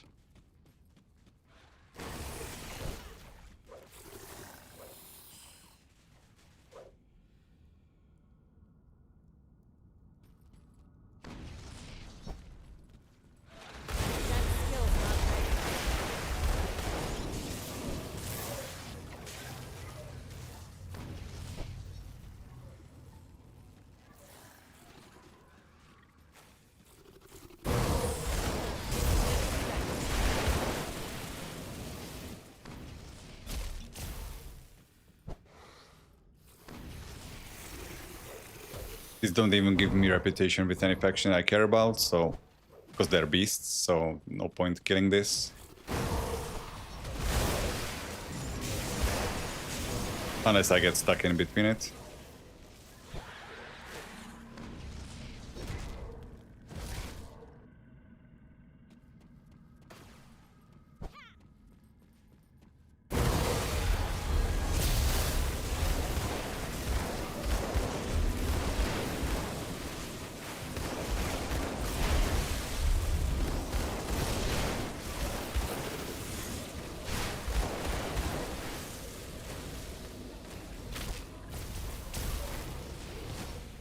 That's our seal. Actually, why do you have the seal?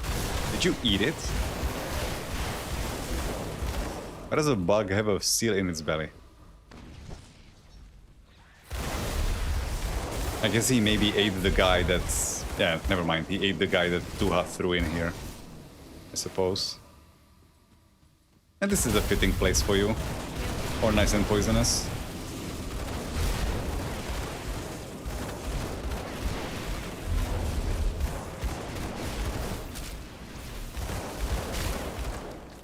And you're dead. You'll get over it. Brand of the Crimson Company. Physical Reaping Strike. Bloodborne. Huh. Oh yeah, that would be for the physical Veil Walker that I was planning with... fuck, what was it? Scion of Ruinous Crags and... Stonehand Behemoth. Which also gives you a weapon pull skill here for shield. And Scion of Ruinous Crags also gives you a weapon pull skill for shield. And then you're using Reaping Strike as well, which is fully physical. And you have fully physical Onslaught, and you're spending your Onslaught stacks on the granted skill that is given to you by the shield, the Stonehand Behemoth. If I'm gonna be making a Veil Walker, not anytime soon, after I finish the rotation of these first goes through all of the combinations, my next Veil Walker would probably be that.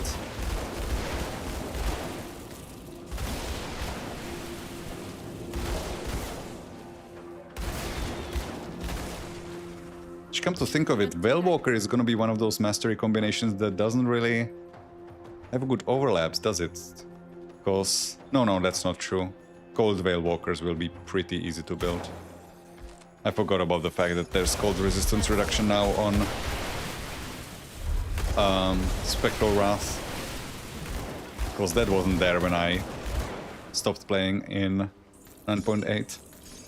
Or, well, stopped playing. Went on a hiatus. I did actually still play a little bit. Whenever there was an update, just checking out what's happened to my builds. But yeah, after years upon years of there not being a resistance reduction for Acid and Cold on Necromancer, or for Vitality on Nightblade, or for Chaos on Occultist, it takes a while for me to remember, oh yeah, that has changed, never mind. Even though technically that has changed a couple of years ago already, I just wasn't active. Right, first I said I'm not going to be exploring much of this place, and then I'm running in this direction. Why? I mean, I'm sure there are some potential locations of the Corvin secrets up there, but I do not remember them, so I would have to run around a lot. There's the tomb. Hey! You can go home.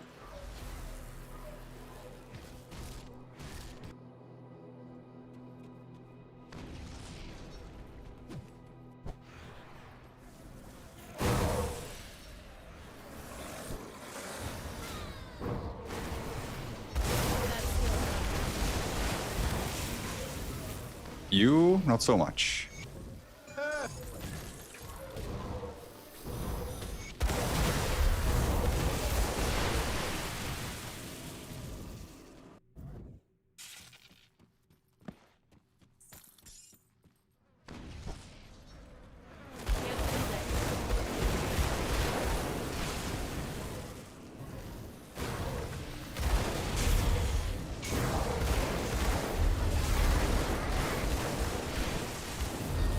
Any ashes? Eldritch Essence. Also retaliation there. Voidrant Talents. Nope. What's my ashes situation? I have all of 2 in my inventory, but I did already ship something home, so I guess I did get others along the way. Yeah, I will definitely be increasing the spawn chance of Void-marked totems, and maybe... Sorry, not void-marked totems, void-marked chests. And maybe Tempest totems, because those also drop some ashes, don't they? I mean, so can Resplendent Troves, or whatever they're called, those blow-up chests that are upgraded. But those will usually drop other materials. Primarily, I think they are not just an ashes repository.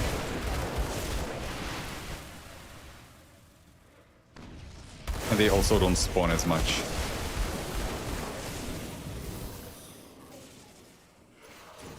Hello.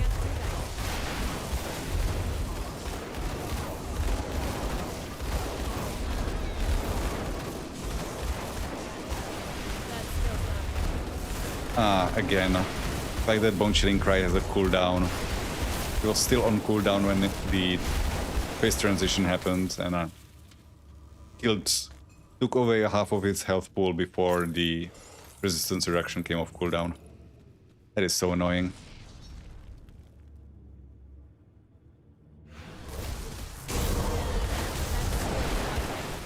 Nice ambush. Oh. I guess it wasn't an ambush, I lured them in and then didn't fight them. It just means the density kinda high. Maybe Ascended mode increases density as well, but what is my reputation with Eldritch?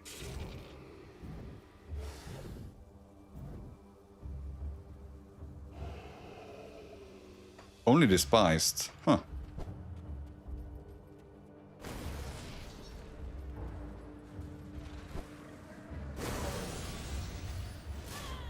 I do not think there is Corvin secret spawn point in this next den. Actually, no, there is. There is. So I'm gonna just look in, turn in my quests, and that's gonna be it for this session. Because it is already been running a little longer than I normally would. And no Corvan secrets. Then maybe some ashes, soul fragment.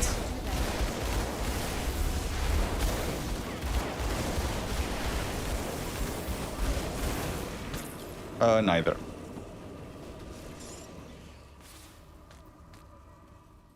Alright, so I did activate the Rift Gate, right? Yeah, I did. Okay, so go back.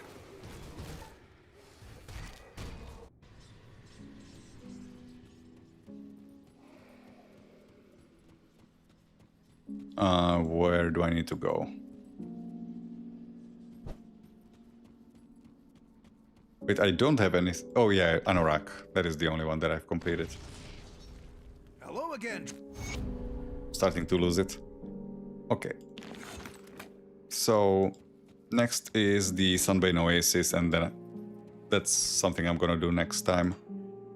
So yeah, we are most definitely finishing this expansion next session, because we are basically halfway there already, and we've only just dipped our toe in. And then we're going to push for the rest of